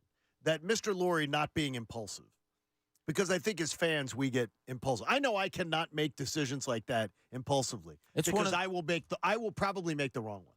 I've found it as an adult, and I had to learn it through the years. It's one of the hardest thing to do is to take your time on something when you want to be reactive. You had a horrible loss on Monday night. We saw Jeffrey Lurie walking the hallways in Tampa going to the locker room, and you could see the anxiousness, Seething? disgust on his face. Yeah. Do you want to go in and start blasting somebody? Sure. That's human nature. When you're pissed off, you want to go out and start turning things over, punching walls, yelling at people. So in this instance, whatever decision he makes I agree with or not, I do agree with him holding on, settling down, taking it all in, taking his time a little bit to make the decision that he's going to make. And today the meeting goes down with Jeffrey Lurie and now I wonder if today, this afternoon, we get the news that Nick Sirianni is confirmed he's coming back, which seems to be the assumption. And then we get the next news drop of Eagles being linked to these coordinators. Because that's the only thing that's going to make me happy to hear that Nick Sirianni's back.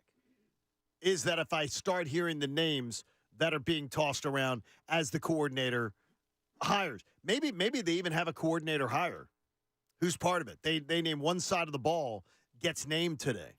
They've come to an agreement with this person. But nothing's leaked, and so I find that very suspicious. Exactly. Yeah.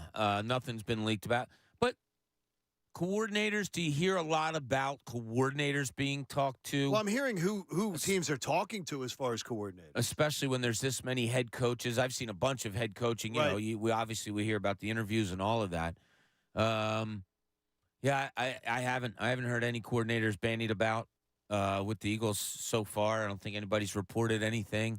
I don't know if we'll get a hire today. Like, yeah, they're out with this. I imagine they'll announce today after the meeting not only about Nick Sirianni, but I imagine either one or both coordinators, the position will be mentioned of who's going where or what's not happening. I can't believe the amount of head coaching interviews for Brian Johnson. I just can't. I mean, I can't because it makes me feel anxious that so much then was Nick Sirianni. So much of the problem was Nick Sirianni. If Brian Johnson's getting this much acclaim around the league, it tells me that people are saying, don't blame him for what you saw Monday night. Yeah, it's a legitimate point, maybe. Yeah, it very well might be. I think that there is such a clamoring, though, in this new NFL to get the young, offensive-minded genius. And once you get that label of future head coach in the NFL and you're under the age of 40, you're going to be a head coach. Somebody will just get roped into it. I watched Josh McDaniels get 2 head coaching jobs. Like, it's a joke. Yes. So I think he got 3, but he quit on the one. Yeah, it's a good point. So when Brian Johnson got labeled as a future head coach, I think it was set in stone. It didn't matter how bad this offense was. He could have ran bubble screens every play, and there would have been some GM who didn't want to miss out, and they're going to interview him. And maybe he gets one. I don't think he'll be successful at it. Maybe he does. But I wasn't surprised. I think if Brian Johnson was 50 years old, he ain't getting one interview at all. But because he's under 40 and because everybody wants to find the next McVay and the next Shanahan, right? That's why, really, he's getting the looks of, okay, well, maybe he had a rough season, but can he develop, and can he grow with this organization and become a really good offensive mind and blah, blah, blah, blah, blah. Okay. Have fun. Have fun with that mistake. How does it make you look back at 2022? I want to ask you to take a reflective look at how this season makes you look back at last season. John Kincade Show on 97.5 The Fanatic. Guys, preparation is key, right? You want to prepare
Fanatic and 975thefanatic.com. The John Kincade Show with Bob Cooney and Pat Egan continues. 97.5 The Fanatic and 975thefanatic.com. We appreciate you being a part of the John Kincade Show. Now, they're saying it's a Fanatic Friday. I still say it's a football Friday. There are 4 big games. Fanatic Friday is presented by Pump Man Philly. Pump, even anything? You can't force it, man. Not even You can't force it. I'm not a show pony, John. Yes. You can't force it. I thought you were.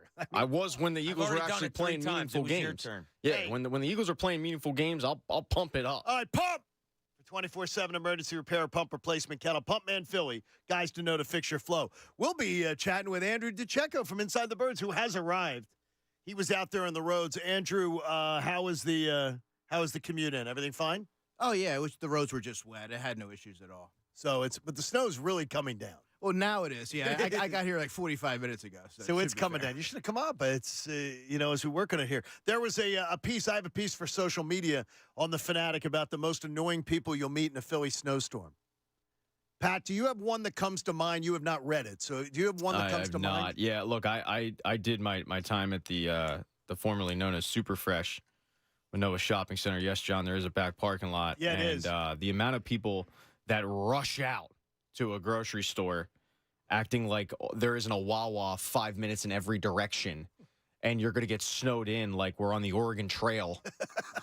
Yeah, you'll be able to get out you'll be able to get out in a couple hours, folks. You don't have to rush out to Super Fresh and act like, you're going to be snowed in for a week and a half and we got to get milk and bread. You'll be bread, all right. too? Why bread so much? I think just because it's just very versatile. You can make sandwiches, you can make French toast, you can do a lot with it. But yeah, those people always drove me up a wall. I appreciate one store being crowded before a snowstorm. The liquor store. The liquor store, yeah.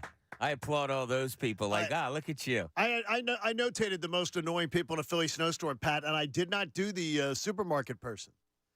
I did the snow on the roof guy or gal that drives along with a giant pile of snow on their roof that they've cleared off their mirrors and their windshield, but they haven't touched that giant fluff that's going to come back in your face when they start doing 45. Look, some of us are a little vertically challenged and we can't reach that high.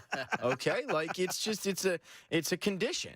It's a medical condition. The ice charge you were talking about the other day, Andrew. Yeah. On the road, lots of people with that. Yeah, I mean, not cleaning off the roof is inexcusable. That's one of my biggest pet peeves. And to go off of what Pat was saying as well, the milk and bread and eggs and I mean, where are you going to put all that stuff if you do lose power? I mean, you're going to put it on the deck, and or you put it in the snow. Yeah, you put it in the snow on the deck, I guess. Hey, I just called them Blinker, Bob, the person that never took driver's ed and drives with their hazard lights on. Which, by the way, you're not supposed to have your hazards unless your car's inoperable. That's what they're for. It's not supposed to be I'm driving in the lane and I have my hazards on. Look out for me. That's Mr. Broadhurst would not have taught you that back at O'Hara in driver's ed. Don't touch the hazard lights unless you don't drive with your hazard lights on. Get off the side of the road. Yeah. Put on your hazard lights. The sidler, the guy who has to drive right next to you in a snowstorm. They have to drive like where you can see them the first patch of ice they're hitting. It's going to be trouble. The tailgater. And the Save My Space dude, Pat, and this one applies to you. Right after college is the only time I lived in the city. Yeah. But I saw Save My Space dude a lot. I'm going to dig out my spot, but then I'm going to go out and run errands for a couple hours and head to the store and everything. So I'm going to put the cone that I stole from the construction site and lay it there. And you better not park in my space. That was big when I was a kid, and my dad actually texted me yesterday and said, is that still an issue? And I said, no. They come and pick them up now, right? I don't know what they do, but I've been living in Roxborough for like 7-8 years, and it's never been an issue. You don't have to hit the cones. No. I've had to do it before where I have to have a shovel in my car because of my shift here, where I will have to go home and basically like sit my car in the street, shovel out my own spot real quick and park. That's been a pain, but no, that whole crap, never dealt with it. I would ask you all to be a little reflective here as we get ready to start this hour discussion. And Andrew, great to have you here as we sort of do a postmortem on the 2022 season. The bottom line with this team is, I look at where we were a year from today, getting ready for the Giant game. That Saturday night just playoff game where Pat was saying, anybody can come get it, and we were all super confident, and they went out and buried the Giants. And I look at where they are now, and honestly, this may be, I think now 2023 may be the most shocking Eagles season that I ever encountered. Relative to expectations, absolutely. I mean, it was an abject disaster the latter part of the season. To have that sort of free fall, given the talent, and you alluded to this earlier, all that talent on offense, and you're the slow, plodding, methodical offense that can't really generate any consistency, and then defensively, it's essentially a sieve. You can't stop anybody. I mean, it's just, given the expectations going into the season, I mean, it was definitely a gut-wrenching way to end. When you look at this season, Andrew, did you see it coming at all? Like during the season, I know they were 10-1, and we defined it as a yeah-but season. Did you think the decline was going to be that quick and that bad? Not that severe, but the way that they were winning, Bob, earlier in the season, it was, this is battle-tested. This is a battle-tested team. Yeah. They've never really been stricken with adversity last season, so you want to see how they respond. But then you started to see it was a trend. You're winning by the skin of your teeth. You're getting by every week. And what looked like it was a resilient bunch, it started to show that they had some leaks there, and I didn't really see any reinforcements, excuse me, that they were going to be able to fix it. I know when they were 10-1, I was rolling my eyes at people saying, they're the worst 10-1 team I've ever seen. This 10-1 team, they're not really a 10-1 team and everything. I was just rolling my eyes being like, come on, lighten up. And I wonder if those people were right. That they were right and I was wrong. Because I kept doubling down thinking, this can't go off the rails this bad. It's got to be a change. Look, there is goodness to be found in a team not playing up to potential, however it may be. And you're winning 10 out of 11 games in the NFL. It's like the NFL is a hard place to play. There's other organizations that want to win football games. Mm-hmm. You won 10 out of 11 and had a fan base, and correctly so, that was, but they don't look all that great doing it. I thought it was a huge testament that they were winning those games, even though they didn't look all that well. Did it catch up to them? I guess so. Or, did that just total ass-kicking that John labels the San Fran game? I say it was 2 weeks in a row, Andrew. I thought Buffalo, beat the hell out of them for 12, 13 rounds, and then San Fran came in and just knocked them out. Yeah, I saw the demise really start with the Niners game, and that was a team that you had a chance to see two NFC heavyweights and see it was a measuring stick game, right? And I thought that they really fell short, and it exploited a lot of the areas that they were able to get by. You go to overtime with the Commanders, and you're able to beat those teams. But against a team like the 49ers and the Bills, they were exploited, particularly defensively. I mean, they weren't able to stop them. They looked befuddled. Their communication lapses were glaringly evident, and that right there, to me, there weren't any reinforcements coming. You're not going to be able to patch that up in time to really be able to make any noise. So I thought that was a troubling sign and a sign of things to come, really. Pat, are they closer to, in your mind today, as currently constituted, are they closer to the 2022 team or are they closer to the 2023 team? 2023, because the defense is way worse. Holes need to get filled. You fall in the same way, Bob? That they're probably, yeah. I think they're closer to the 2023 team. Yeah, definitely. So it makes me wonder, was last year a bit of a fluke? No, I wouldn't say that. I would say that the coaches were pressing all the right buttons, and they got some really good seasons out of key guys, which doesn't – I mean, it was a good blend. C.J. Gardner-Johnson, T.J. Edwards, the pass rush was getting home at an astronomical rate. They had 70 sacks, which is historic. Everything sort of – I mean, they had a very balanced roster, and everybody – they played off each other well. The locker room was really gelling.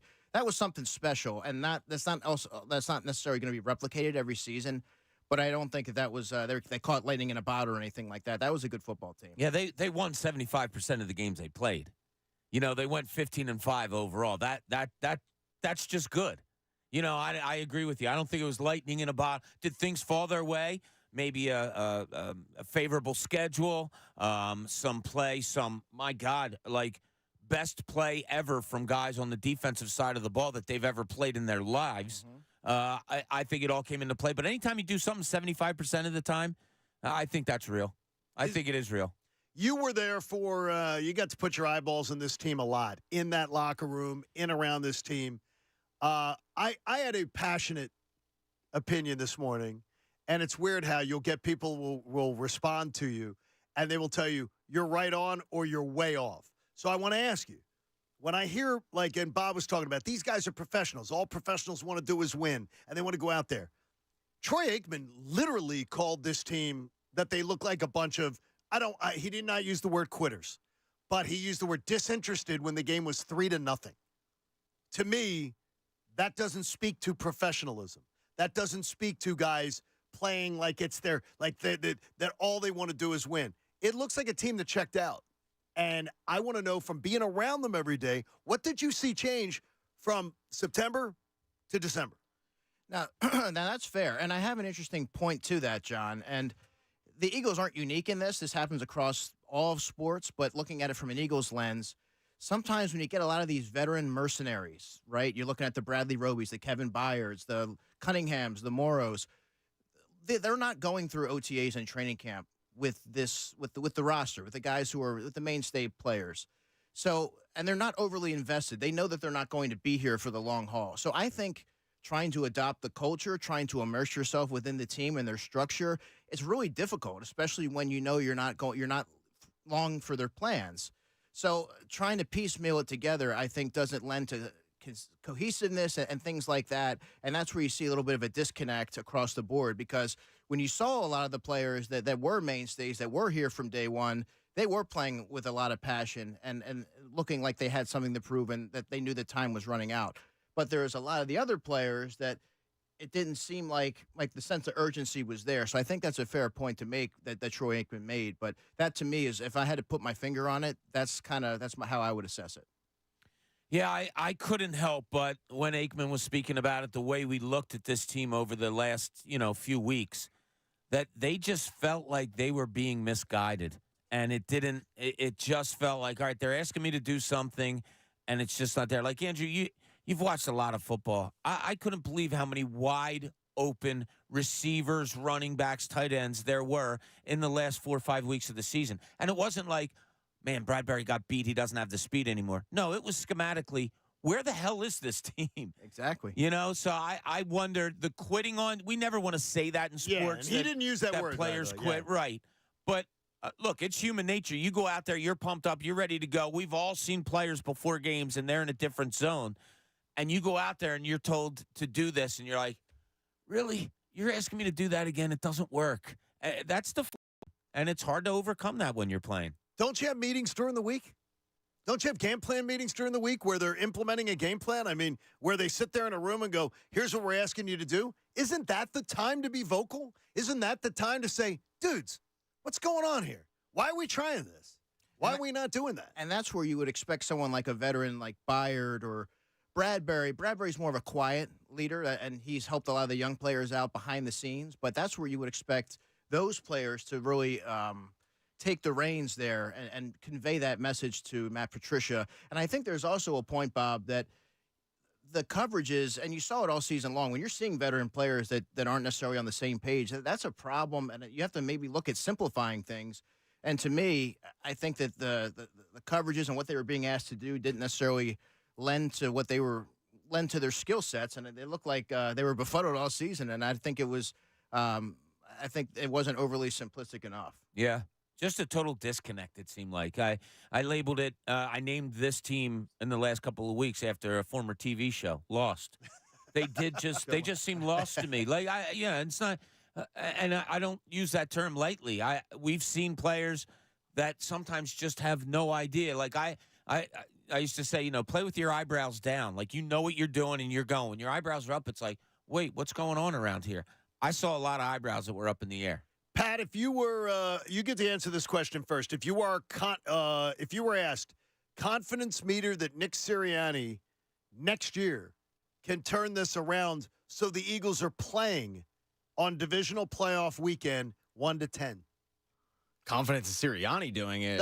No, with him as the head coach, that he's back, and you don't know who the coordinators are. So I'm just asking you his That's so leadership. difficult. That's like you need to see I need to see the ingredients. I mean, Yeah, it's like saying like confidence in this chef who made a couple great meals and dog bleep, and I don't know what he's making. Nah, I need because I don't have I have confidence that he's doing much.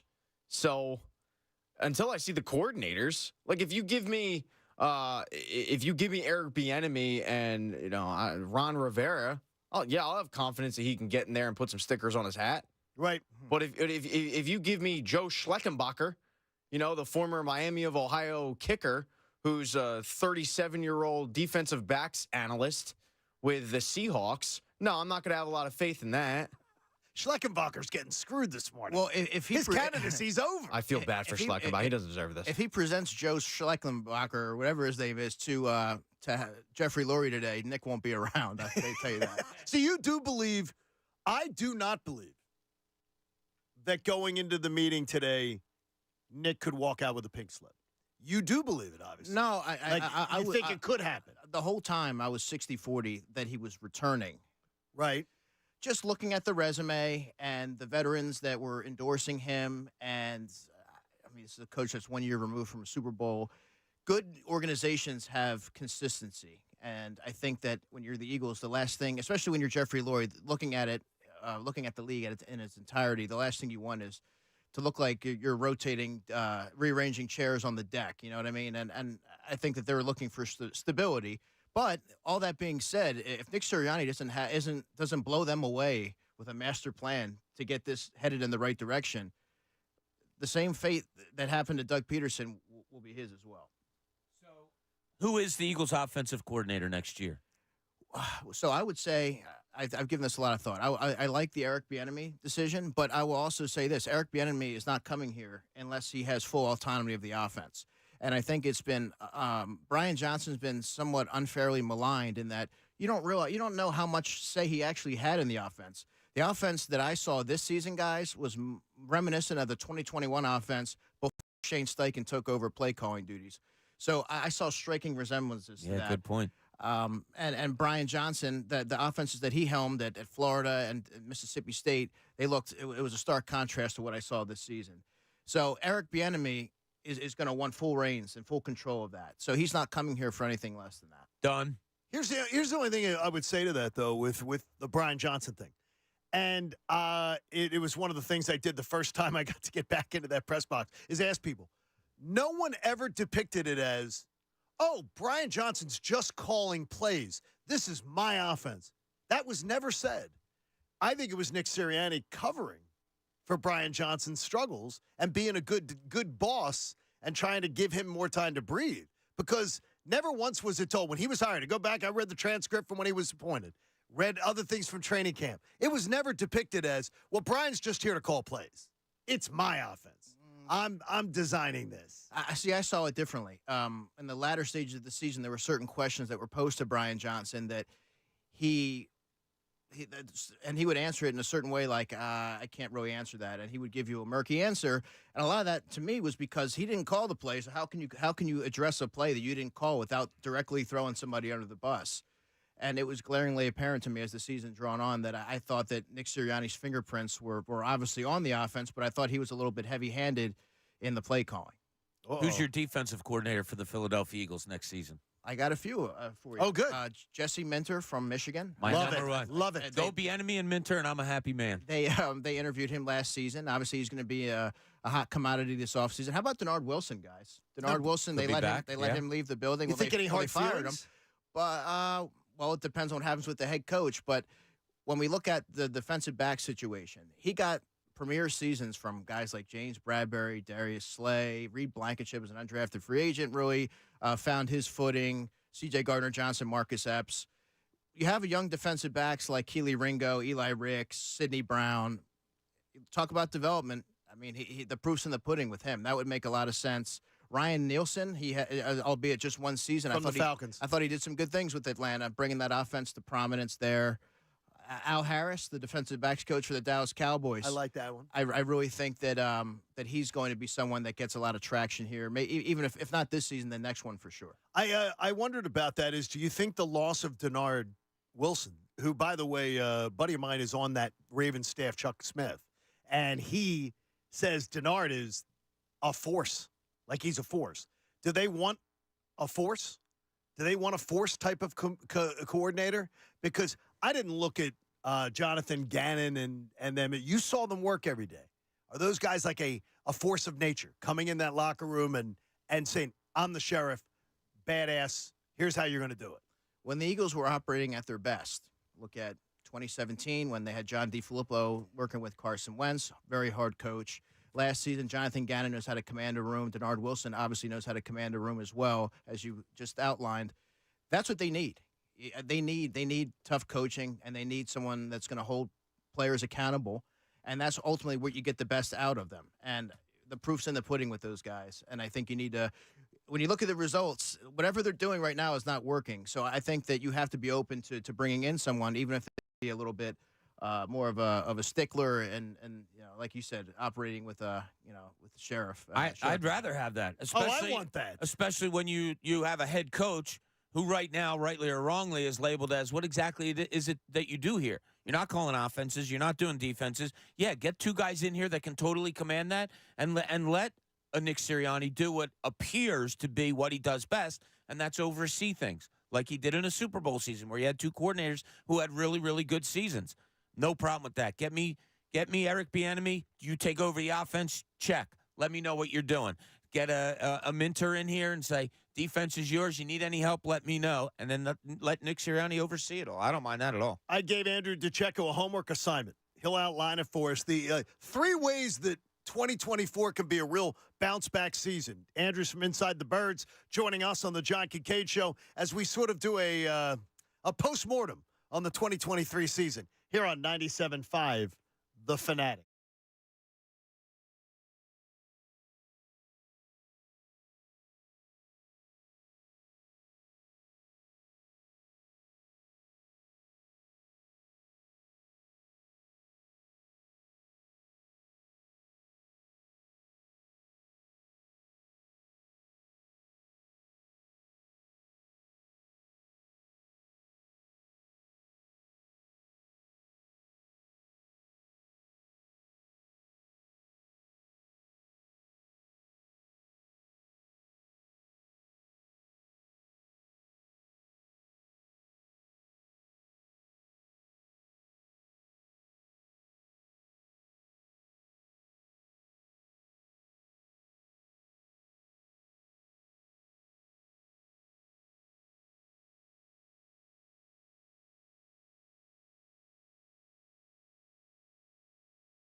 HockeyFanatic.com.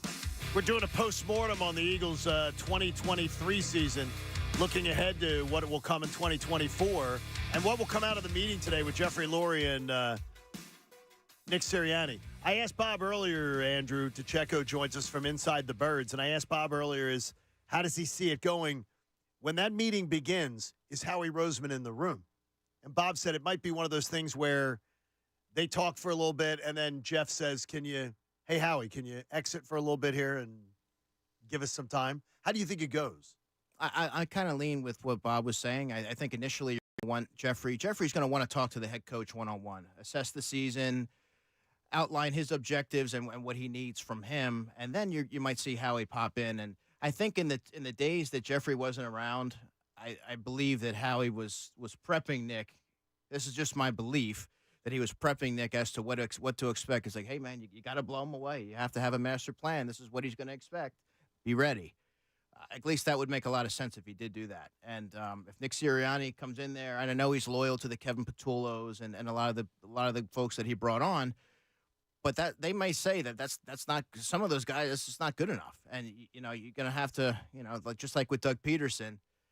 This is what we're looking for from you, and you have to be able to deliver on that. Making it sound like a test, Pat.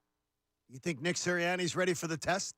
Has he studied? Does he have crib notes? I think there's a lot of guys in the NFL that are really, really good in a room, and they're good at convincing you that they're the guy.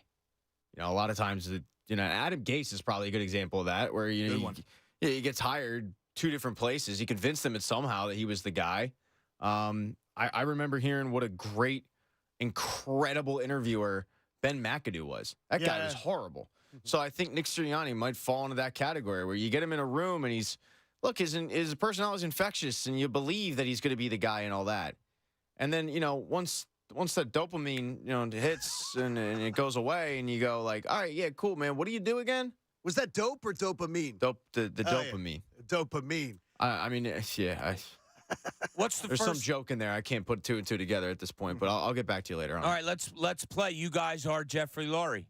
What is the first subject that you're bringing up? You call in Nick Sirianni. Sit down, Nick. Have a seat. You want a cup of coffee? Boom. Sit down. What is the first talking point? Collapse.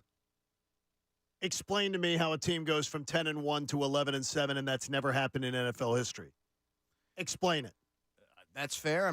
I would also say, explain to me how an offense this high octane that we've invested heavily in with the league's best offensive line only mustered 9 points, and then you couldn't, struggled down the stretch and couldn't get out of their own way, and that's inexcusable too. You could start a lot of different ways here. And two is, Bob, at that meeting, with Mr. Lurie, do you like? You can call him Jeffrey. When you guys do interviews, when you guys have both interviewed a ton of players.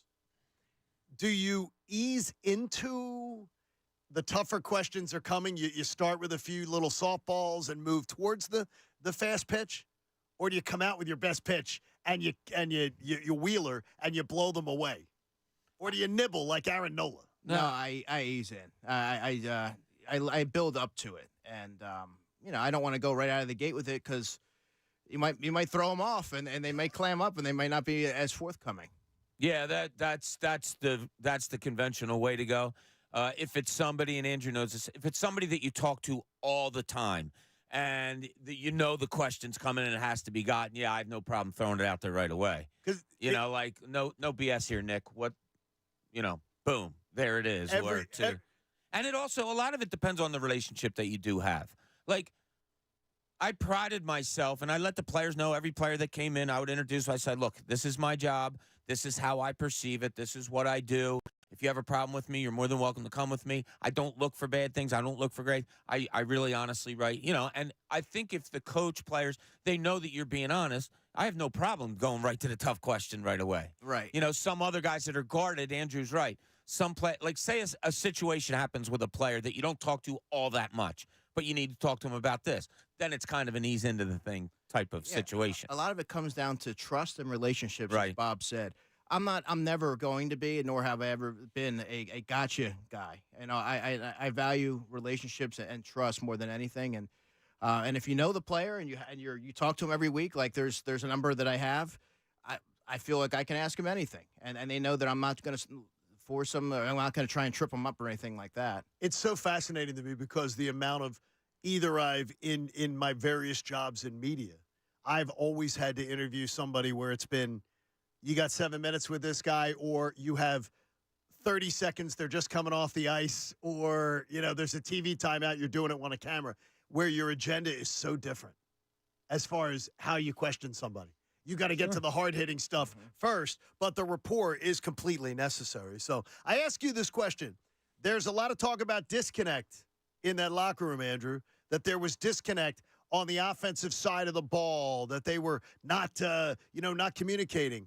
So who was the disconnect between? Do you believe it was that Nick Sirianni had a disconnect with Hurts and Johnson? Hurts had a disconnect with Johnson and Sirianni? Or do you think all three of them were silos and having problems with each other? Your perception. You're not reporting anything, but your perception. I think that it was probably option C. I think that they were maybe all operating in silos and there was no communication or little to no communication going on. And they tried to work through it given the talent that they had. And obviously things mounted and they weren't able to dig themselves out of that hole. But I think that it came down to a lack of communication on all three fronts, and that's sort of what happened. I gave you homework, and Bob will grade it later because he's good with the grammar. But I said, can you tell us if 2024 was going to be a bounce-back season, more like 2022, not necessarily ended in a Super Bowl, but, a really good bounce-back season that we're feeling good about it. What are, three keys you think that have to happen in order to pull that off? Sure. So why don't we break this down with the first one being you have to get younger and more athletic in the secondary, right? James Bradbury's 30 years old. Darius Slade just turned 33 years old. Bradley Roby's 31. He won't be back. Avonte Maddox is going to be 28, and he has an extensive injury history. Kevin Byard's 30 years old. They have to start to establish building blocks on the back end, and that starts with through the draft.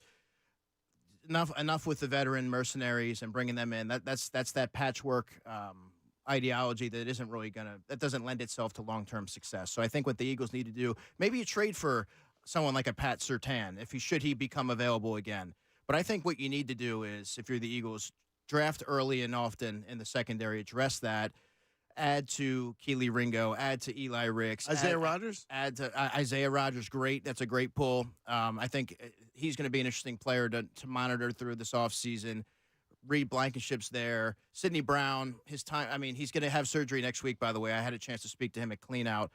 But that's gonna cloud his start to next season, inevitably. So he is going to be a piece, but you have to maybe add two young safeties. That's number one. Yeah, the offensive side of the ball, which you didn't mention, and I agree with you. They should be okay there.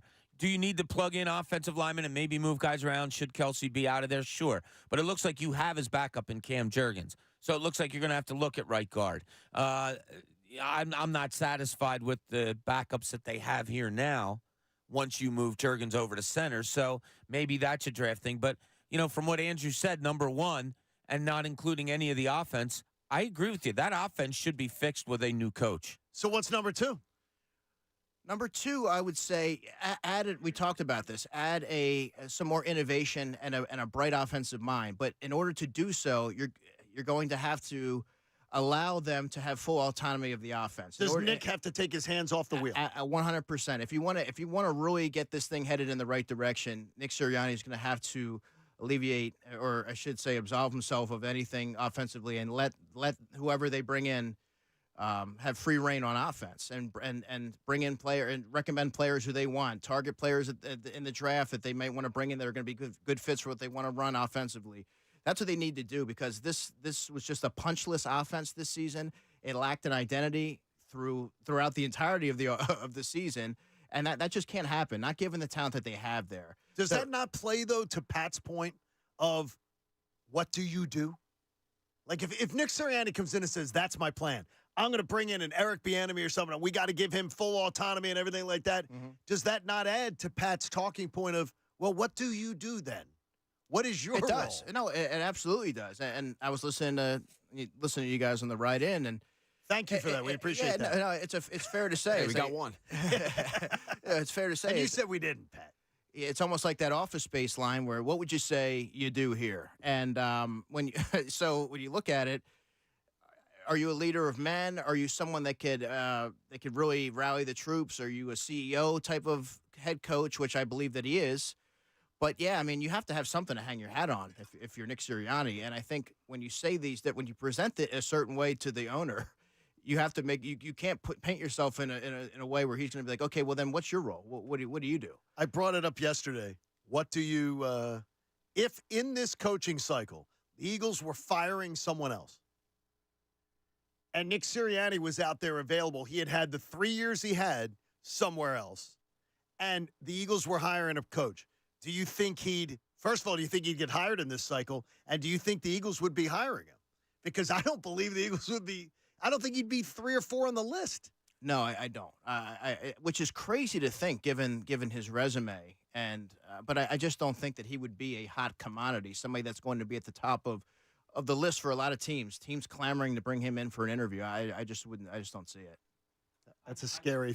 I need the first announcement from this Eagles team today. It'll be that Nick Sirianni probably is staying on board, but I really want to hear an offensive coordinator. I really do. I want to hear it before this weekend's over. That's awesome. I don't think you will. You don't? Oh, I don't think you'll hear an announcement of an OC. No, I don't. No, know. not an announcement. But I need to hear names. Yeah, I need to hear names. And I said this afternoon, I just want leaks. I want leaks of. I think you'll these hear are the names. people being linked to. Yeah, I believe you'll see that, but you're not going to see any hiring. No, not this weekend. No. All right, so I wonder if the meeting's postponed with all the snow that we're having now. He better sure as hell be over there. All right, so what's your third key to a bounce back 2024? Andrew Pacheco from Inside the Birds here with us on the John Kincade Show. Well, to sort of play off my first point, which is getting younger in the secondary, they also need to bolster the pass rush. To have only 43 sacks this season, and I've mentioned this with you guys before, you have to marry your pass rush and your coverage, and the Eagles did not do a good job of that last season.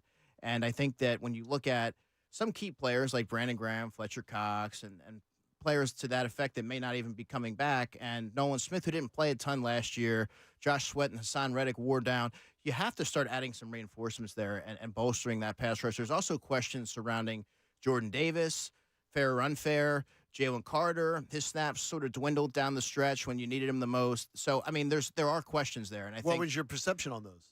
On those two cases specifically, Jordan Davis and Jalen Carter? I thought they wore down, but I also think that they're not alone in that. I thought that the whole defensive line wore down due to a lack of depth, and they need to keep rolling these guys out there, and they just weren't as effective as they were earlier in the season. Tired legs, and so therein lies the point. I think that they need to continue to lie on their foundation and add to that in order to be able to help the secondary out. Because if you added all these young pieces, I mean, they can stand back there and cover for always so long. So I think that you need to keep that in mind. Schematically, whether it was Sean Desai and then Matt Patricia taking over, did they hinder this defensive line getting to the quarterback this year, or do you think it was solely what you've outlined as far as their play? I don't know if they hindered it. I thought Matt Patricia later in the season, having Hassan Reddick play off-ball linebacker and utilizing these guys in ways that weren't maximizing their ability was questionable, to say the least. But I don't know that their scheme itself and their structure impacted their pass rush prowess or anything to that effect. I think it was more of a byproduct of them just not I mean, the pressures were there. They just weren't getting home, which is a problem, obviously. Tell me that none of the key figures on the defensive staff are coming back. Assure me of that, because I would be shocked if they didn't completely overhaul the defensive side of the ball. Okay, so if they did go for a Minter, that's who Bob and I have been talking about. That one, that's a guy that I absolutely would want. Mm-hmm. I would be all over it. So do you think, though, coming in from the college ranks, he would have the autonomy to hire his whole staff? I think that you would. I mean, that like would he come into an interview and say, I've got these 4 or 5 guys lined up? I think Howie might help him out a little bit there. Being a first-year coordinator, I think he might say, here's some of the guys we have in mind. Why don't you go explore it? I brought something up earlier today, Andrew, and it was it kind of baffles me and maybe gives us an answer to the questions that we had about the coaching staff. What did they see early in the season all through training camp and going into the first game that made them say, no, DeAndre Swift is a number 2 to Kenny Gainwell. You're just talking to him, and you have a piece coming out today on it. Yeah, InsideTheBirds.com. I had talked to my clean out, and yeah, that was one of the most perplexing things for me all season, at least in the early part of the season, not to play someone who was not only better, head and shoulders above where Kenny Gainwell is, but he's also a better player than Miles Sanders. And I can say that definitively, a dual threat. And to me, I think it comes down to their trust factor in Kenny Gainwell. They like him in blitz pickup. They like him as from a ball security standpoint. But I also think that they may have been looking at DeAndre Swift as somebody they wanted to preserve for later in the season because they obviously had plans of continuing their play into February, and they wanted to make sure that he stayed healthy, which is also why I think that Rashad Penny, they brought him in. They anticipated them having a 1-2 punch, and they were going to be able to alleviate some of the wear and tear, but obviously that didn't work out. Well, but his pass protection was terrible. Oh, I watched some of that on Inside the Birds. Yeah, I saw that was pointed out. That answered some of the questions as to why he wasn't playing. But I think there's a trust factor there in Kenny Gainwell, and early in the season they wanted to see if he was able to kind of take that and run with it because he did get the bulk of the work in training camp as well. But it was very glaringly evident that DeAndre Swift was the better player, and soon enough that worked itself out. Hey, Ray wants to jump in on the conversation. Ray, good morning. You're on 97.5 The Fanatic. Good morning. How you doing, guys? Good, Ray. I was saying for the offensive coordinator, I think they should go out and get Greg Roman, and I think for the defensive coordinator, why not bring in Wink from the Giants? Bob's not a Wink guy. Real quick, Ray, why do you like Wink? Because, I mean, it brings us back to the Buddy Ryan days. It brings us back getting closer to that Jim Just Johnson because he blitzes. That's what we need. We need more pressure on the quarterback. More exotic defensive styles instead of just sitting back corners 10 yards away from scrimmage. We need more pressure. Well, they got all the we talk about Buddy Ryan. We talk about Jim Johnson. The greatest pressure the Eagles defense in their history has ever created was under Jonathan Gannon. Yeah. And the question is, how much of a drop-off from both of those guys? Who was the bigger loss? Was it Gannon or was it Steichen? Because I see the personnel losses, I think, added to the defense looking worse. Yeah, I think, and I say this without, I mean, I really don't know how much Brian Johnson had a hand in the offense, to be honest with you. So I would say losing Jonathan Gannon, who is a good defensive coordinator, I mean, that's really not up for debate when you look at the byproduct of what you saw this season. Sean Desai was overmatched, and I do believe that he got a raw deal and was a scapegoat, and unprecedented to have to replace your defensive coordinator from a play calling standpoint that late in the season when you're 10-3. But I mean, that was just an abject disaster defensively. No one seemed to be on the same page, and this is also veterans back there. So I think, I mean, you had all pros on that on that defense, and to not be able to maximize what you had. I mean, skill wise, they didn't have the bottom tier defense. They should be able to muster something, and they weren't able to. So I would say defensively. Did the Desai demotion lead to sort of the disarray and the dissension, where there appears there was some dissension? How did that go over with the veteran players?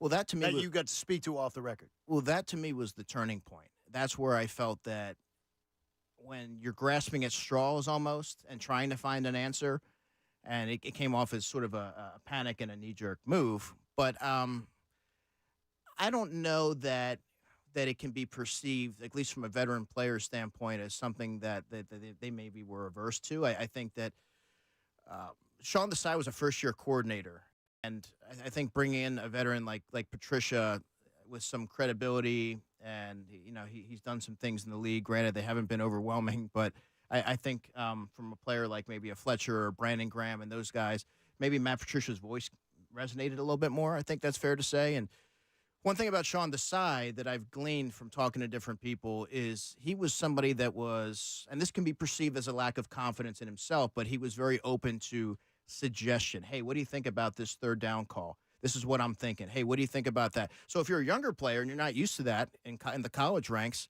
you might really like that. Hey, he's asking for my opinion and my input on this. But if you're a veteran player, you're supposed to have the end. You're supposed to tell me what to do. Yeah. So that's kind of how I assess that. I don't like to ask reporters, and I didn't love it when I was asked it about others reporting. But Jeff McLean was on the airway yesterday and said that there may have been some disconnect between the younger players and the older players. Did you ever get a feel for that, or have you heard any rumblings about that?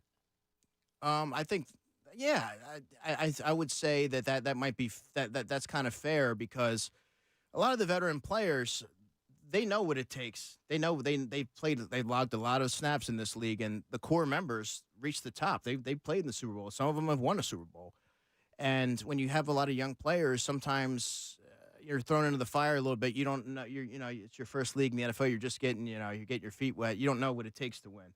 You don't know what it takes to sacrifice at this level. And it's like, oh yeah, I'll come back. I'm coming back next year. Well, some of these guys might not be. This is that you talk about those core members, and there might be just a sense of urgency disconnect there, and I think maybe an intensity and maybe a preparation. I think it could be fair to say. We look forward to chatting up and wrapping up this conversation with Andrew coming up as we look towards, I guess, a little bit of the blame game and a little bit of the look future game, and maybe who gets the big bounce backs next year from personnel with a new coaching change. We'll get to all those discussions coming up, and you can join into it, 610-632-0975. Andrew DeCecco joins us from Inside the Birds. It's a Friday morning edition of the John Kincade Show here on 97.5 The Fanatic. Hey, David Auto Group, you know David Auto. You know David Kelleher. You've seen him on TV. You've seen him at the Sixers games. You've seen him everywhere. And you know that if you go to this dealership, you're never going to buy a car like this again, unless you go to Dave. He's got everything you need. He's got all the models you're looking for, like the Ram trucks, the Jeeps.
WPEN HD1, Burlington, Philadelphia. A Beasley Media Group station. Broadcasting live from the Comcast Business Studios. Powering possibilities. 97.5 The Fanatic and 97.5thefanatic.com. The John Kincade Show with Bob Cooley and Pat Egan continues. 97.5 The Fanatic and 97.5thefanatic.com. Two hands on the wheel. Pace yourself. Be careful out there. John Kincade Show on 97.5 The Fanatic. The police force out in my borough putting out a tweet saying, everybody slow down. They have wrecks all over coming in, getting called in, wrecks all over there. So I was saying, Bob, that I enjoy driving in this. A lot of people don't. I enjoy. Yeah, I don't think today's going to be much of a this. I think it's just a minor annoyance. Get home. I don't Get home. think it's anything that bad. Yeah. Now, Andrew Ducheco from Inside the Birds is not a minor annoyance. Pat, what do we say? Major annoyance? He's a major one. Major yeah. annoyance. I mean, he really is. He joins us here as we've done a little post-mortem on the 2023 Philadelphia Eagles. It said to me here, gentleman says to me, he goes, I was a writer for 32 years, John, listening to your show this morning, and I've got to say, I think it would be disrespectful of the Eagles to put out a Nick Sirianni is staying when he's got 2 years left on his contract. He doesn't believe that there's going to be an announcement that Nick Sirianni is remaining our head coach. I never thought about that. Would that be considered disrespectful for the Eagles? He goes, don't expect the Eagles to say anything that Nick Sirianni is staying. He's got 2 years left in his deal. It would be, how does this get handled today as a member of the press? Like, I'm talking to two guys who have done this job. How do you do it? Who's available? Does the team come out with a release? It's a Friday, right? Yeah. So I don't know. Are they making anybody available today, Andrew? Do you know? Nobody yet. I mean, Howie still has to have his end of the season wrap up, but that won't be until everything's sort of settled. They had locker cleanup obviously earlier in the week, but no, I wouldn't expect them to announce it, given that he has 2 years left. I think that's something you're going to have to assume. And you'll see it trickle in from Schefter or Rappaport. Nick Sirianni's good to go. This is how the meeting went, et cetera, et cetera. But yeah, I wouldn't expect the team to publish an announcement. Right, exactly. Pat's saying, Pat's holding out hope. Pat, what'd you put it at 3% this morning? Yeah, solid 3. That Jason Kelce could come back. Kelce seemed pissed off that Schefter scooped him. And I wondered to myself, because I don't know if I wouldn't imagine Schefter was in the locker room afterwards. Mm-mm. So I'm saying, I wonder if Schefter got tipped on that Jason Kelce's retiring by somebody who may like to feed information to Adam Schefter from the Eagles organization. I doubt he made it up. No, I think it's real. I absolutely think it's real. I don't think he's coming back. He didn't make that up. It came from somewhere. And I think it may have come from the executive alley. That, we're going to be moving on without Jason Kelce. And enough people are saying I think that's one of the things is when you become a player and you become a media member, you want to control it. He wanted it on his podcast. He wants to save it for his podcast, that the big announcement would come on his. I'm sure the podcast distributor was like, hey, make the announcement of your retirement on the podcast so it goes viral. And then Adam Schefter scoops you as far as the whole thing. Yeah, I mean, I could see why he wouldn't be overly thrilled with that. He let it come from the person himself, right? And so you wouldn't report it if you knew it? I would. I mean, if you it's have your job, yeah, right? I mean, if you have the information, you can't just withhold it. But I could see why he would be upset. I mean, if I had the information, I would definitely report it. What would you have done, Bob? So wait, we're saying that Adam Schefter scooped Jason Kelce on news about Jason Kelce? No, that's what I'm saying. I'm making fun of it. Yeah, like people saying it's terrible that Adam Schefter, made the announcement for Jason Kelce. It's Adam Schefter's job. Yeah, that is his job. 1,000 times out of 1,000, you report that. Yeah, you would have reported it. Somebody came to me and said, "Yeah, Jason Kelce stood up in the locker room and let everybody know that was his last game." Absolutely. I mean, come on now. Can't hit the send button. It's part of your job description. You're supposed to go out there. All the leaks. The first 2 years of Nick Sirianni's administration, I used to say here on this show, I'm amazed. There's no leaks. They're like, this is a tight run ship after the end of the Doug Peterson administration, which was leak. Was there a difference this year? in the way that you feel maybe the locker room was run? What was the change? Because you never heard anything leak out last couple years. This year was the exception, though. I thought that's where you started to see certain things come out that ordinarily would be a little bit more buttoned up, and that to me, I think, speaks to. I mean, you look at certain players. It goes back to those who haven't been Eagles throughout the whole season. You know, the Kevin Byards, who has been very vocal in certain instances. You know, you're not accustomed to seeing that, and I think that when you're bringing in players who aren't immersed in the culture and aren't embodiments of you know what it takes to be an Eagle, so they're not going to have that same allegiance. So they're kind of just like, yeah, sure, and that's where you start to see leaks come in. If Brian Johnson was let go and Nick Sirianni stays, do you believe that Jalen Hurts will have issue with it? Yeah, I think so, especially if he knows in his heart of hearts that Brian Johnson wasn't solely to blame, and that would be and this is in theory, that would be yet another scapegoat looking at Sean Desai.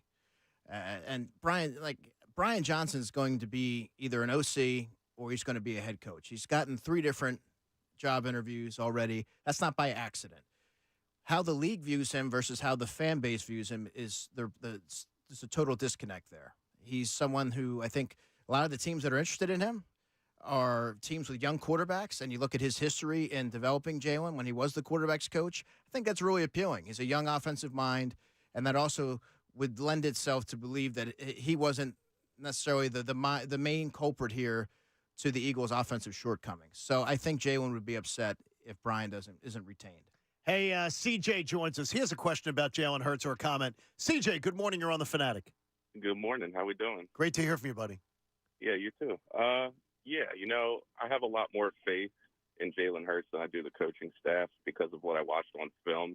And if I can get a minute, I'd like to talk about one play in particular. It's the play everybody saw where Goddard and Smitty are running the same route, essentially. Sure. Right. It's a bare front with a single high safety. Jalen sees it right away. He alerts over to Smitty or Goddard, one of them two. And if Smitty cuts that inside, it's a touchdown. But somebody missed that communication, right, CJ? You could see him trying to give signals, right? Totally giving signals, whether Smitty didn't see it or it's coached that way, is, Jalen sees it. He sees it right away. He knows what he's looking at. And it should have never happened where you have 2 receivers running basically the same route when you have a single high safety with nobody in the middle. That's the one when Troy Aikman said, "I don't know what they're doing here." Exactly. I mean, that was an indictment. And thanks for your call, CJ. I look at that as, if you listen to that broadcast, Troy Aikman skewered this coaching staff. And rarely do you get that kind of candid. I think, who was it before, Pat? You said Moose, or was Moose? Yeah, Moose Johnson. Moose had done it, and then Troy took it to a whole new level. And I thought it was very fair. I didn't think he was, no lies detected. But you don't usually hear that kind of candid review. No, you don't. I mean, and Christian McCaffrey, when he was on the Manning cast, I believe, earlier this season, I mean, he was able to depict what the Eagles were going to be doing. So, there are numerous instances this season where the observers, Troy Aikman, whoever it is, they're able to kind of, they're not holding back when they're looking at the Eagles' offense and pointing out their inefficiencies. And there's something to be said for that. Look, Jeffrey Lurie is a prideful person, and the last thing that he wants is to be humiliated and be perceived as a laughingstock. So drastic measures will be taken this offseason. We just have to see where it lies. But I mean, all these things lead. All these things, they leave a paper trail, and they leave. Something's gonna. So there's gonna be something to be said for this. Do you think all the stories start to trickle out this week, next week, of what went on in that locker room? Probably next week, and coming from there, because there it was a multi-layered thing. There was a lot of things that obviously weren't right for it to go this sideways and have this amount of talent and a team that has Super Bowl aspirations to have this sort of drastic free fall. I mean, it's really unprecedented. I say to Bob all the time, being somebody who comes from the job that you guys do, the idea that I'm always amazed at all the stories that come out right after the guy gets fired. Like right after a guy gets fired, you hear all the stories about what was going on and everything. Where were those stories when the guy was working there? Like, I mean, this year, do you think guys just start talking Once the season's over, is that part of where that comes? Once the season's Absolutely. over. Yeah, I mean, like, if I get fired tomorrow and somebody comes to you and asks you why, you'll talk about it, about things in the past. But in the meantime, nobody's coming to you asking about me. But somebody fires, somebody's retired, season gets done. Think of it. Who's the guy you're going to if a guy gets fired? That guy. Who's going to maybe talk a little bit more because they're not on the team anymore? That guy. 100%. Might be anonymous. It might not. But that guy's going to speak, and people are more free to speak about that guy because he's no longer here. It's not like writers are sitting on stuff. I know that's what you're like, I got this big story, but I'm not going to do it yet. Not normally, no. No, we don't sit on it. You start to, get information as it's needed. And until that happens, there's not really a reason for it. You're not just going to go turn over stones for no reason. But, I mean, obviously, if something were to happen to Matt Patricia, Brian Johnson, Sean Desai has been very well documented, then you're going to start to see the stories come in. By the way, somebody is in town, Pat. The internet has exposed it. Who? That could potentially be somebody who I think a lot of people would love to hear would be the new offensive coordinator. Dan Orlovsky. He got some looks maybe a year ago. He was getting like interviews. Is because somebody asked, is Dan Orlovsky right now in the city of brotherly love? Well, keep in mind his wife is from right. I know here. that absolutely. So and they don't read too much into it, folks. And his family roots are here, and he gives the shh thing because he got spotted and he gave the shush. I mean, now, I would do the same thing. Around. Yeah, if he does have aspirations of becoming a coach in the NFL, I'm doing that too to maybe boost my stock a little bit, even if I don't have a. Where was he? At Lower Marion High School? I don't know where he was. Yeah, he was checking out Malvern. He was eating a hoagie off a Wawa trash can, yelling "Go Birds." I think his wife's from the Methacton area, the Methacton School District, if I'm not mistaken. So could be, this could be. He could be trying to drum up some interest. He may have no irons in the fire. Orlovsky be freaking awesome. Like I love his what? I love his breakdowns. I love his breakdowns of the Eagles' offense that he did. I consider them takedowns, not breakdowns. They can do better. They were takedowns. They can do better. Get a proven commodity who has been coaching in the league and not overcomplicate things. Yeah. Like an Eric Bieniemy who we talked about. I mean, that's a that you comparing the two, there really isn't. Oh, that'd be a home run. Yeah. I just don't think Eric Bieniemy would come here and have to answer to Nick Sirianni. Oh, absolutely not. I don't think that's the plan. So Nick would say, I don't think anybody's ever answered to Nick Sirianni. So you don't think that Shane Steichen did? Or do you think Shane Steichen? I think Shane Steichen ran that. I think it's pretty obvious that he ran that offense. He said, Shane, you do your thing and let me know if you need anything. Shane, we're real. I'm here on the headset. I don't know. He might be listening to Nirvana in there on the headsets on Sundays for all I know. I don't know. But yeah, his eyes are always glassy, so I don't know. I don't think that is not in the line of thinking. Like, whoever we bring in here is going to have full control of the offense. I don't think that's going to be a deterrent to Jeffrey Lurie. A year ago, I thought this window, and Pat and I would talk about that window of opportunity from Window Nation. I would see this window being so wide open. Is the window for this team to win a championship still wide open, or do you have to have a lot of questions answered?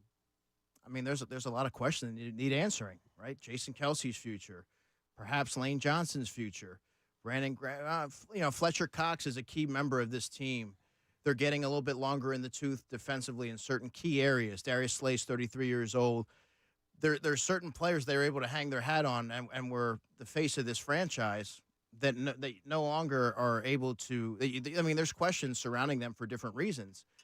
The window's closing. You have a young quarterback. You had a great offensive line, but as Bob mentioned earlier, you don't have capable replacements to replenish that. And then defensive line, we talked about. There's a lot of areas that need changes. So I think that window is shrinking. You don't have a starting running back right now. Kenny Gainwell is the only running back. Oh, no, Bob. Kenny Gainwell will be number one coming out of camp next year. He'll be the only guy under contract when free agency starts. Oh, my gosh. That's insane. I'm going to tell you a story that I bet will come out. And I've been calling for it for a month and a half. But I bet will come out. That there were veterans who were pissed off at AJ and Jalen about the end of the Seattle game. I'm guessing that will be one of the stories that comes out. Those two playing hero ball when a simple pass would have kept the game alive. I think that's going to end up, and that may be Could there be? Jason Coletti asked me on email. Everybody's talking about the coaches losing the locker room. Is it possible that the quarterback has had a little bit of a disconnect and lost some folks in the locker room? Yeah, looking at that play, John, I'm glad you brought that up because I kind of wanted. I saw it on Inside the Birds too, by the way. Thanks for the plug there. But so I wanted to address it because you see a quarterback who obviously was improvising there, but Nick Sirianni went to bat for him and AJ. AJ admitted as such, but Jalen has since had other opportunities to address that play, to support his coach, and he's opted to not give a overly ringing endorsement or sort of sidestepped any sort of "you don't know what you don't know," I believe was his answer. Which is so freaking arrogant to me. I just can't believe that. If you're the face of the franchise and your coach goes to bat for you when he didn't have to do that, made himself look foolish with his explanation that they were playing for a DPI call. I thought that he at least owed it to him to give him a vote of confidence when you're standing up there and you're getting asked that question. A little bit underwhelming from Jalen, in my opinion. Especially after what I saw Dak do for Mike McCarthy. And even yesterday, when Jalen gave his answer, it was so mealy-mouthed. Like, to me, it was so lame. Like, he just wouldn't admit, come on, dude. Like, is there anything? Unless the disconnect is so loud, he wants a coaching change. Could be. But, you had somebody that went out of his way to cover up for you when he could have said, no, I didn't call that He play. could have thrown you under the bus. Yeah. And he didn't. He didn't. That's so what I thought he owed it to his coach to take up for him when he had the opportunity. Do you think there's a disconnect there between coach and quarterback? I do. Yeah, I do. I mean, just watching the team closely throughout the season, I think that's fair to say. Given what Jalen wants to accomplish and what tailor the offense to his skill set, Nick Sirianni is an emotional coach, impulsive coach, wants his hands on the playbook, and maybe you're not seeing the plays drawn up to accentuate what Jalen does well. And I think if you're Jalen, you could see him getting more frustrated, which is really uncharacteristic for him. And I think that all leads back to the head guy, Nick Sirianni. What about all the turnovers this year from Jalen? Are we blaming that on the offensive design, game plan? No, that's on the quarterback. And, for all the brilliant plays that Jalen made this year, not as much as 2022, obviously. I mean, the quarterback can't be absolved in any sort of culpability. I thought he regressed drastically. Now, whether you want to point at the quarterback coach and Alex Tanney, whether you want to look at Brian Johnson, the offense, look at Nick Sirianni, whatever the case is, Jalen needs to be held accountable for. And I've been a big Jalen guy, but but there has been certain instances where he's regressed and sort of from mechanically not seeing the field well, dropping his eyes, falling away from throws.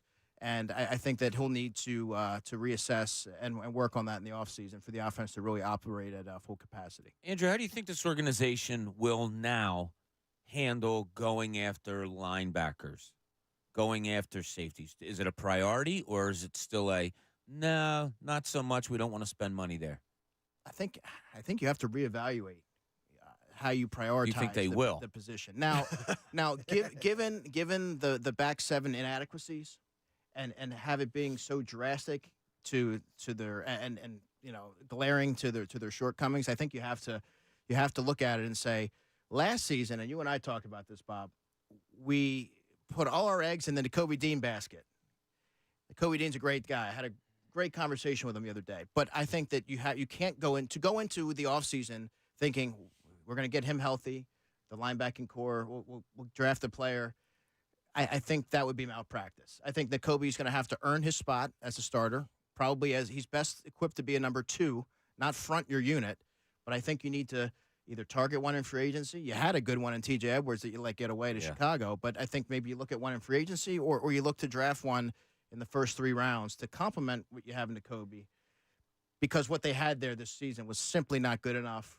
Zach Cunningham flashed on occasion. Nicholas Morrow flashed on occasion, but he had about as bad a game as I can ever imagine a linebacker having in the 49ers game.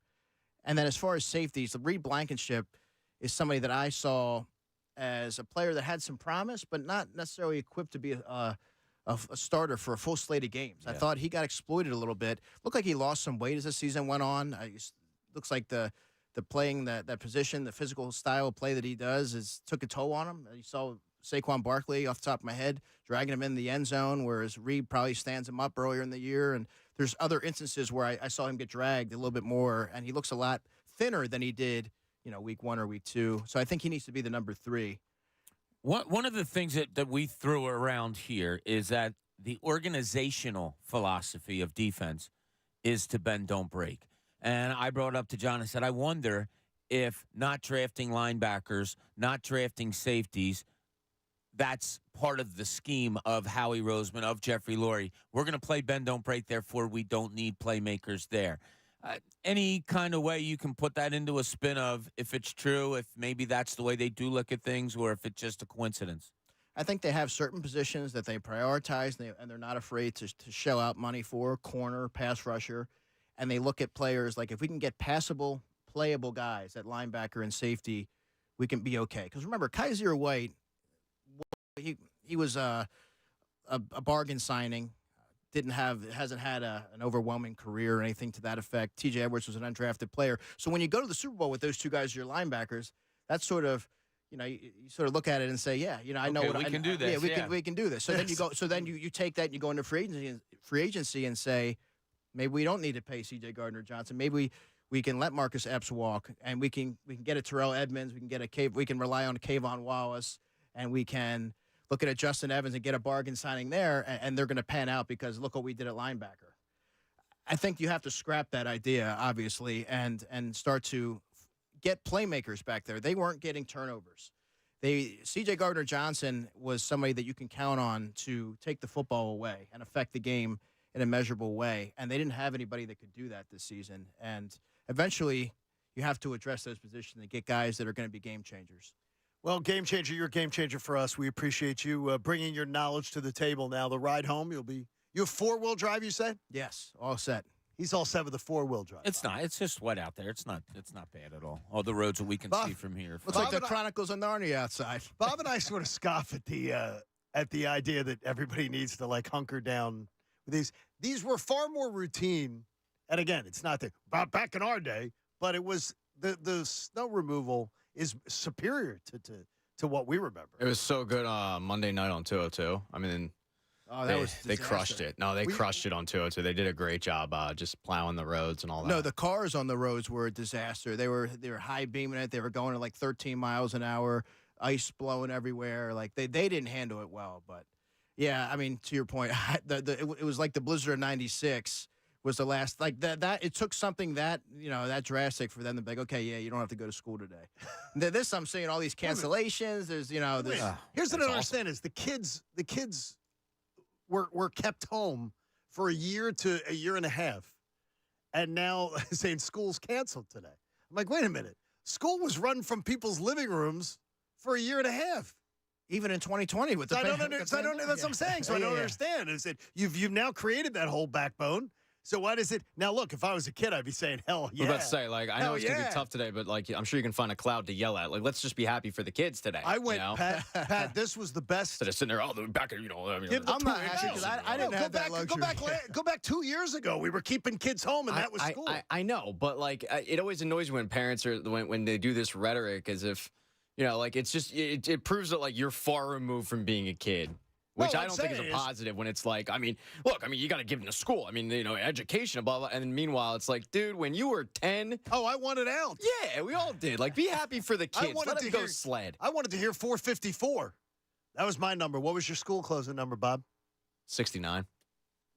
High school was 459. 551 was grammar school, and then 586, I think, was high school. I didn't have numbers. It was just private and parochial schools. Yeah, so you had it all. You got the one.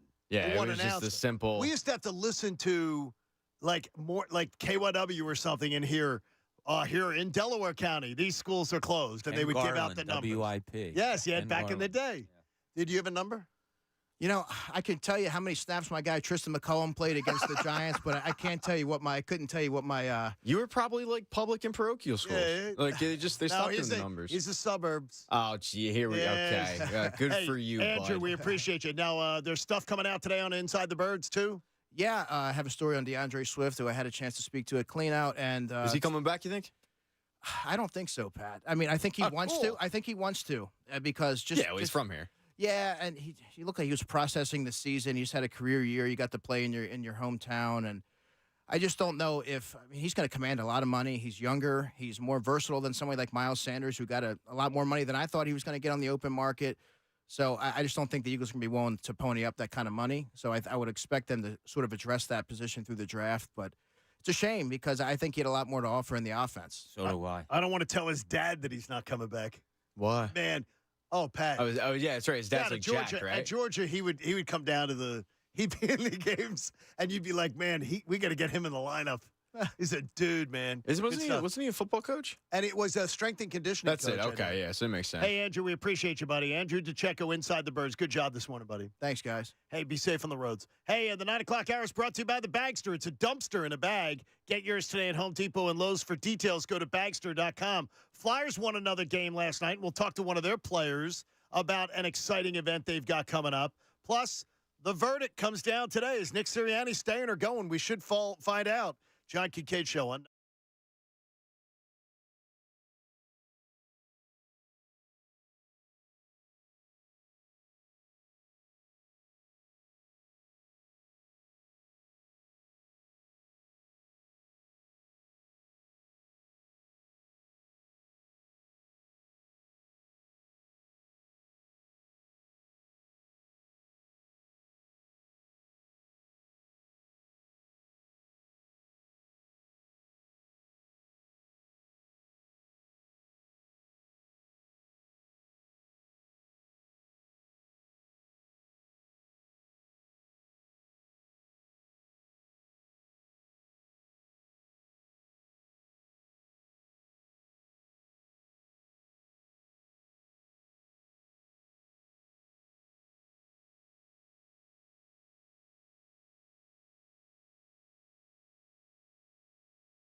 Pretty snowfall outside.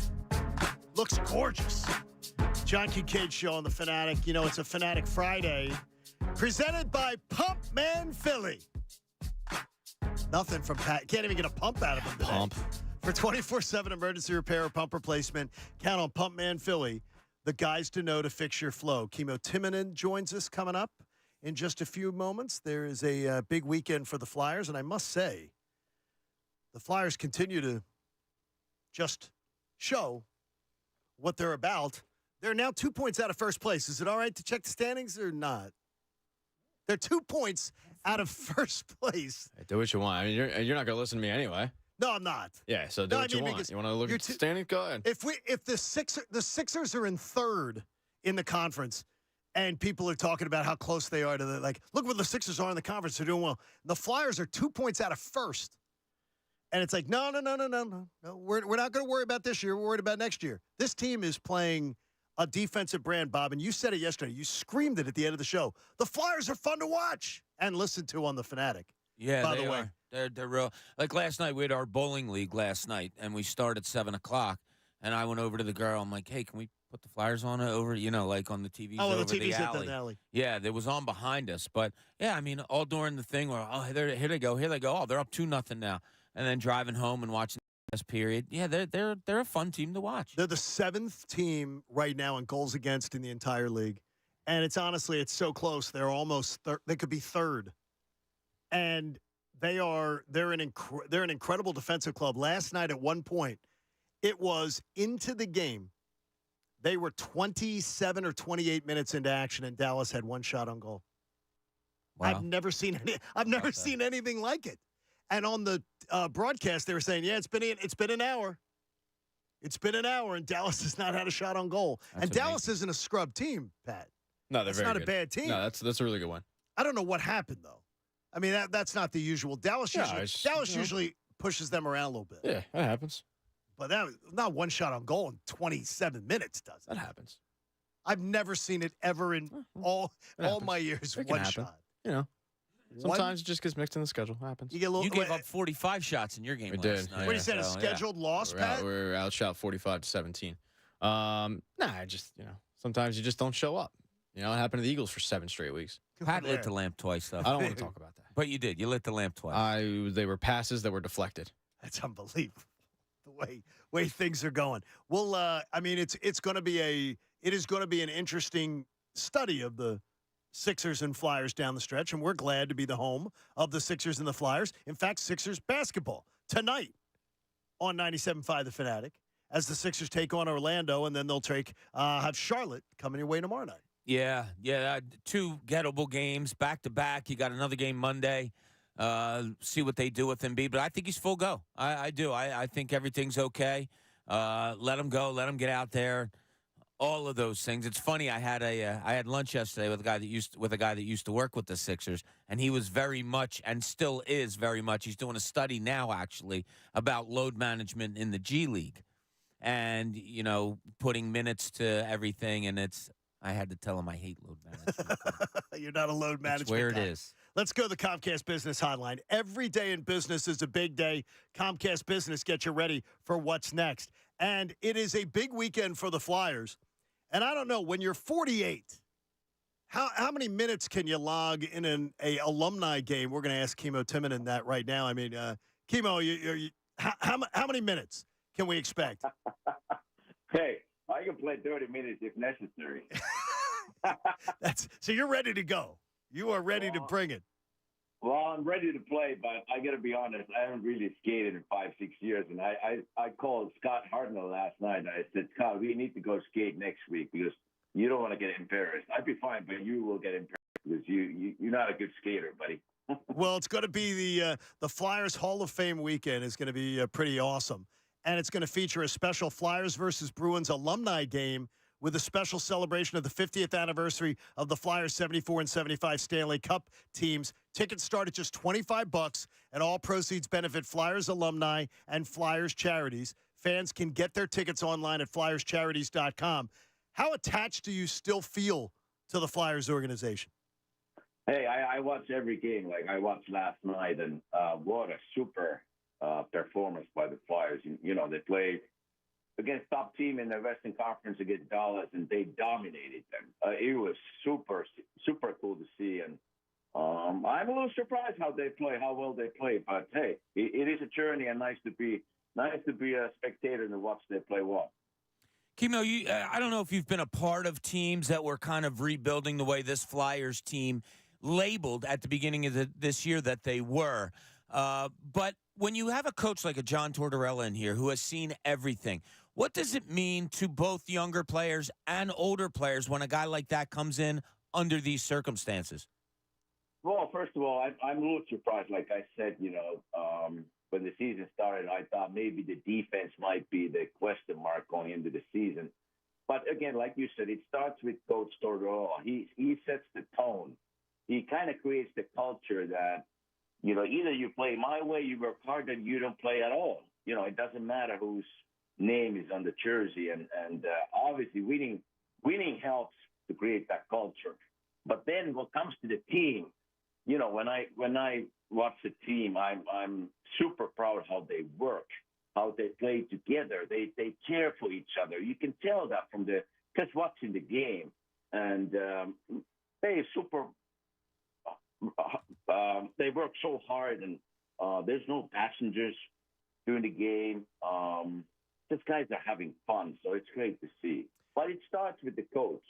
He sets the tone, and then guys go out and do it. You always hear, Kimo, about tough coaches maybe run off young players in today's generation. What's different about today's game that you've observed when you watch it, when you've observed it even sometimes behind the scenes, than in your playing days? Well, I think the guys are, I have to admit, they're probably better shape than we were. They're taking care of themselves better than we did. All the food they eat, it's healthier. The game is faster. Guys in better shape. So I don't know if I could keep it up with the game anymore, but it's so fast. And like game yesterday, it's the in-your-face type of a team, and it's hard to play against a team like that. And hopefully they can keep it going. But it is such a fun to see they play well. Mark Recchi will have his jersey, will have a retirement ceremony. He'll be put in the Flyers Hall of Fame next Saturday before the Bruins game at 12:30. And so that'll be good. A former Bruin and former Flyer. So fans should be in their seats by 11:45 next Saturday for Recchi's Hall of Fame induction celebration. Kimo, do you look at the NHL now and the way it's being played, and you just said how much you like the fastness of it. A lot of times when guys get out of the game and they're out for a while, they'll say, it was better back when I played. Do you kind of like the way the NHL is going now? I do. I'm not one of those guys that I could still play because I'll be honest, I can't. I would be the slowest guy out there. But like I said, the game is fast and the hockey is great. I think it's, back in the day, these were trapping in the neutral zone, and they don't do that anymore. It's up and down, fast. Scoring, I like the scoring. The goals yesterday, all the goals were highlight goals. So as a fan, you get excited and I've been at the game a few times this year, and it's great to see fans are coming back to the building. It's loud. So I'm just super proud of the whole organization and the team. Kimo, we'll look forward to seeing you out there. It is the Flyers alumni game. And go to FlyersCharities.com. Tickets at just $25 starting, and all proceeds benefit the Flyers alumni and Flyers Charities. So have a good week of conditioning getting ready for it, buddy. Hey, I promise I'd be faster than Joe Watson, You're on defensive pairing with him right now, I see. I know every game I play, I'm paired with Joe Watson, and he's a super, super nice guy, super nice man. And he's going to be, I think he's 80 years old and he still plays. So but I'd be faster than him, I promise. Thank you, Kimo. We appreciate you, buddy. Thanks. Take care. That's FlyersCharities.com. Joe Watson's going to join us in a couple weeks. He'll still give you a face wash, though. He'll still put that glove in your face. Pat, you think you'd have something for Joe Watson? You think you would respect his age? No, I'll get my ass kicked by Joe Watson. It's fine. For part of the show, just for the good of the show. Yeah, for content purposes. Oh man, I'm saying not scared to beat an old man in public. Joe would take good care of you. That's an old man in public. Not for a lot of our listeners. Most of our listeners who probably don't even know Joe Watson. That's hard to believe that he's 80 years old. It's unbelievable. Yeah. It's hard to believe it's been 50 years since Damn, they won really? a cup. Yeah, that I is think surprising. He's 80. Yeah, I think That's he's very 80. surprising. I mean, it's a tremendous. Joe's going to join us though in a couple weeks. We'll have a First Friday, by the way, coming up 2 weeks from now. So First Friday on the Fanatic, and we've opened up registration for First Friday for Friday, February 2nd. So we'll give you breakfast. You can win fabulous, life-changing prizes, Pat, or just fabulous. I don't know. That's up to Todd. Yeah, that's not on me. Why are you asking me for that? All right, we'll put that to Todd. Life-saving, life-changing prizes. I don't have the prize closet key. Go to the. They don't let me in there anymore. Go to the First Friday contest page. It's going to be live early next week. You're going to be able to get yourself registered, and we appreciate you being a part of it. Friday, February the 2nd, which is right around the corner. It's just a bye week between the Super Bowl and the divisional, the conference championships. And I got to tell you, I'm a little bummed about that. And when I canceled the rooms in Vegas, I was even more bummed. Because I was thinking, I was so confident that they were going to do that they were going to get back, looking at the landscape of the NFC. And I got to tell you, there's a few things. I wrote down a little list yesterday of things I didn't see happening. One of them being the Detroit Lions. I thought Detroit would make the playoffs this year. I picked them for the playoffs. But I thought they'd sneak in. I thought it'd be one of those things where uppity team, gets their first opportunity to get in. I thought the Green Bay Packers were going to be really bad. And the Green Bay Packers are playing, and the Eagles are watching on television. And, I mean, to me, that's part of the most shocking parts of this season. There's things that happen every single year that you just don't see coming. I don't think any of us saw the Eagles go into the Super Bowl last year before the year either. No, that was at least a year ahead, maybe 2 years ahead of where we thought the progression was going. But yeah, Tampa Bay, another team. Like, did anybody think they were going to make the playoffs? And Baker Mayfield led Tampa Bay, let alone win a playoff game convincingly at home. Detroit, we all had Detroit going in the playoffs when we made our predictions. But yeah, probably again a year ahead of what I had them as 7 seed. Yeah, like an up and coming team. That's fun to watch. Like that. That's the cool thing about sports. Does it suck that the Eagles didn't make it this year? Yeah, unexpectedly. But then you look at the other unexpected things that are good, and that's kind of fun. The Patrick Mahomes thing, that he's never played a playoff game, except for a Super Bowl, outside of Kansas City. That's amazing to me. And he's got to go to Buffalo this weekend and play. So, you're looking to see if Buffalo can overtake Kansas City as that real number one, organization in the AFC. I love all the storylines. I think they're just great. They're fascinating. I love watching the football.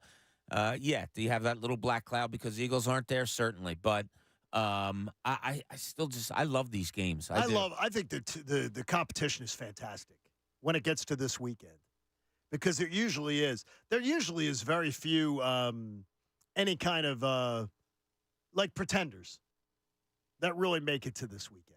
Even though some people will think Green Bay went and whooped Dallas's backside. I think there's two in the NFC. I think Tampa Bay's not good, and I don't know if Green Bay, I think, is a pretty good football team of late, especially. Jordan Love has just been playing spectacular. God, some of the throws he made against Dallas in that playoff game last week, you can't help but say it. It looked Aaron Rodgers-like. He threw one ball. I think both feet were off the ground. And he threw it like 40 yards. Like crazy stuff, waiting until the last second for guys to get open, throwing them open. Quarterback play will always rule the day for me when I'm watching other teams play. Like Eagles, you dial in a defensive line, whatever. But usually quarterback play when it comes to this time of the year is what I like to focus in on because that usually is what carries you. Do you want Stephen asked this question. He said, early in the year, they talked about the fact that Jalen Hurts and Brian Johnson got together, and Brian Johnson was trying to find things that made Jalen Hurts feel really comfortable and really excited to run. So then does the blame go on Jalen Hurts? Yeah, blame goes everywhere. Like I said, they're everywhere. I haven't changed that from the day after, probably even before they played him. We can gather everybody listening right now and all of us working here and point fingers at something in the Eagles organization, and I'm going to look at all of you and say, yeah, you're right. You're right. No question, you're right. There's no, unless, I get 10 fingers pointing at Jake Elliott, But otherwise, yeah, everything is on the table as far as what went wrong this year. I mean, were some of Jalen Hurts' miseries from this year due to Brian Johnson play calling, Nick Sirianni design? Absolutely. Were there times where the design was good and the play call was good and Jalen Hurts screwed up the play? Absolutely. There's no individuals in all this. It's everybody. You're all included. Everybody's under that huge black cloud. You failed this organization this year. Pat, if I asked you who is getting a free pass, anybody? Do you think anybody? I think the veteran leadership in the locker room is getting a free pass. Probably. What do you like? Do you have any that you think? The vets a little bit, but other than that, not really. I think we've run the gamut on the blame game pretty much. Yeah, I think everybody's pretty much gotten it. So, I mean, free pass, like, no, Jake Elliott doesn't deserve not the at blame. all. So no, he doesn't deserve any. Vets a little bit. But as we've talked about, the vets can do the rah-rah. We got to win now. We got to, let's go. They can do the whole Dr. Phil speech that they want. But when the play call comes in and it's a bubble screen on 3rd and 18, you just got to throw your hands up and go, all right, like I'm leading a horse to water, but they don't want to drink. You heard what Andrew said, though. Bob, you asked him the question. Do you think there was potentially the disconnect from between the older players and the younger players? And I think Andrew believed that there was some of that going on. Yeah, I believe Jeff McClain was on with Andrew yesterday, I believe, and said that it seemed like that there was the way he worded it, and I heard it. I don't know if Andrew heard it the same way I did, saying that younger players, there was disconnect between younger players and older players, the younger players that were going to take over for them. And the way I heard it was, wow, that's directly a Jalen Carter, Jordan Davis versus maybe Brandon Graham and Fletcher Cox. That's the way I read into it. Like, okay, if we're talking about players that are taking over spots for older players, that's really the only spot that I see it. Yeah, I mean, so I'm speculating. Please don't. Well, I mean, I'm the way that Fletcher Cox talked about Carter and thing, I'd be surprised if that was it. Yeah, early on in the year, he said, I have them under my wing and I'll help them out. No, I don't know if that's soured during the year. I don't know if he got ticked off that Jordan Davis apparently isn't staying in shape, or maybe didn't come in good enough shape. Or he doesn't look like he's in good enough shape. And more importantly, if anybody tells me that a professional athlete craps out like 12 games into a season, 13 games into a season, they hit the wall, and they're a professional. To me, then, I think the Eagles need to look at strength and conditioning. Yeah, they as do. An issue. Yeah, they do. And it's also mentally hard. Like, think about that. You play at Georgia, Alabama. Okay, you're going to play 14 games a year. So think about that. You get to 14 games, and there's a real good possibility you still have 6 more to go. You can just say 6 more. But 6 more football games, 6 and more the week of weeks. prep and the week of everything else. It's a mentally tough thing. And I told you guys the story before about a rookie coming up to me in the locker room one time after, I think it was like game 35 with the Sixers. And he's like, my God, we still have like 50 more of these things. Like and he was just hitting the wall. Yeah. Covered this. Well, yeah. Covered them at the time. But it's real. It is so real. It's hard. It's got to be a problem. I mean, Pat, to me, it's whenever I hear about a player, the one thing that is the biggest, like, just no to me or gripe, professional athlete, tired, out of shape, something like that, because it's your only job. It's the one thing you can control, man. You can't control health. You can control effort. I get it. I'm right there with you, man. Like, I'm sitting in there and I'm waking up and I'm telling myself, gotta lose weight. And then all of a sudden, you drive by Wawa. Food's good. Go to PJ's. Wings are good. Okay? I can afford. Any other sponsors you want to slip in? Right? I'm thinking. I can afford to sit there, all right, and push the diet off because I'm not a pro athlete. And my job security doesn't depend on me being in shape. But Joe Bell's going to change that, by the way, I heard. Oh, is he having to? He's putting a scale out with the same guy that brought in donuts, right? He's gonna put a scale out there and start doing weight checks. He's trying to lure us into it. Got it. Okay. Thank you for the donuts, Joe. He's gonna lure. He's gonna lure us in. Yeah, it is annoying when they're out of shape. It's like that to me is unacceptable. And if Jordan Davis, who battled weight at Georgia, to me, Bob, if it continues, and I don't want to hear, well, he's a big guy and he's always. If that is truly an issue. And if it was a real problem with his performance on the field, to me, that is completely unacceptable. Yeah, I mean, the last play you really remember from him was trying to chase down Josh Allen in the overtime against Buffalo. Which Remember? was an amazing effort. Amazing effort. He was running as fast as Josh Allen, and he flopped on the sidelines and kind of just laid there almost laughing like, man, I am just done. I'm spent. And you thought it was funny for that play, but it turned out he was done for the season, it seemed like, because Timmy, you didn't hear much about him afterwards. Timmy asks, do the three of you believe that there will be an announcement that Jalen Hurts is having surgery? Yeah, it's funny. I was going to ask Andrew that about when you look at highlights from last year of Jalen Hurts running, especially early in the year, compared to this year, it is night and day.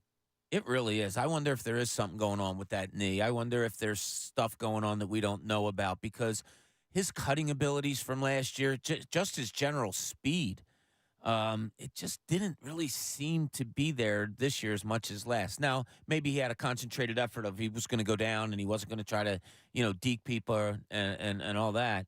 But it just seemed vastly different. That wouldn't surprise me. His question, too, the follow-up question to that is, would that change your opinion on the 2023 season if you find out that he has to have surgery? I mean, it depends. Like, would you say? Because I don't think that. I don't think his injury. If he let's say he has something with his knee, I don't think that caused him to throw interceptions, ill-advised throws. I don't think it caused him to fumble. The unforced errors, and there were unforced errors this year that we didn't see last year. Yeah, I don't know. If you're not playing fully healthy, sometimes you're compensating. Sometimes you're thinking of that more than holding onto the ball correctly. I don't know. We do look at athletes robotically. If he goes in and gets a knee cleaned out, we're just like, oh, well, he'll be ready for the season. He's fine. Right. That's how we look at it. And if he gets a knee cleaned out, isn't that fairly routine for players? Sure. Yeah, sure it is. I mean, that's not going to be an excuse for the season. And again, excuses and reasons. I think there's two different things. I'm not saying. The reality is, if you are battling injury, it's going to change your style of play, probably. Right? I mean, or aggressiveness too. It can. You know what I mean? Yeah, that's a big part. I know of it. if my knee or back or shoulders hurt, and I don't want you guys coming and hitting it.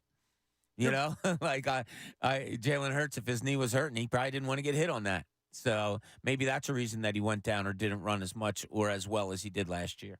I wonder if the defensive coaches are in the building today.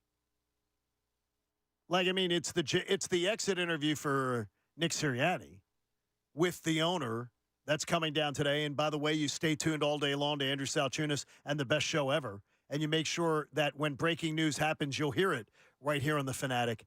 I wonder if the defensive staff's in the building, if they're waiting for him to come out of his meeting. Or is that already determined? I would assume when the game got over, it was, everybody take a couple of weeks and we'll reconvene sometime or whenever Jeffrey Lurie calls you. Less eyeballs. Yeah, you're in the grind from April until January, and you're talking a serious grind.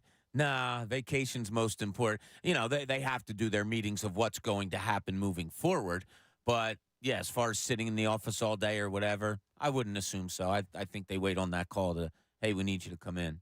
I sort of feel bad about one thing with Nick Sirianni today, is that there are a lot of narratives out there that I don't think were necessarily going to get debunked or verified on what went down this year. And one thing that he has not been is a finger pointer.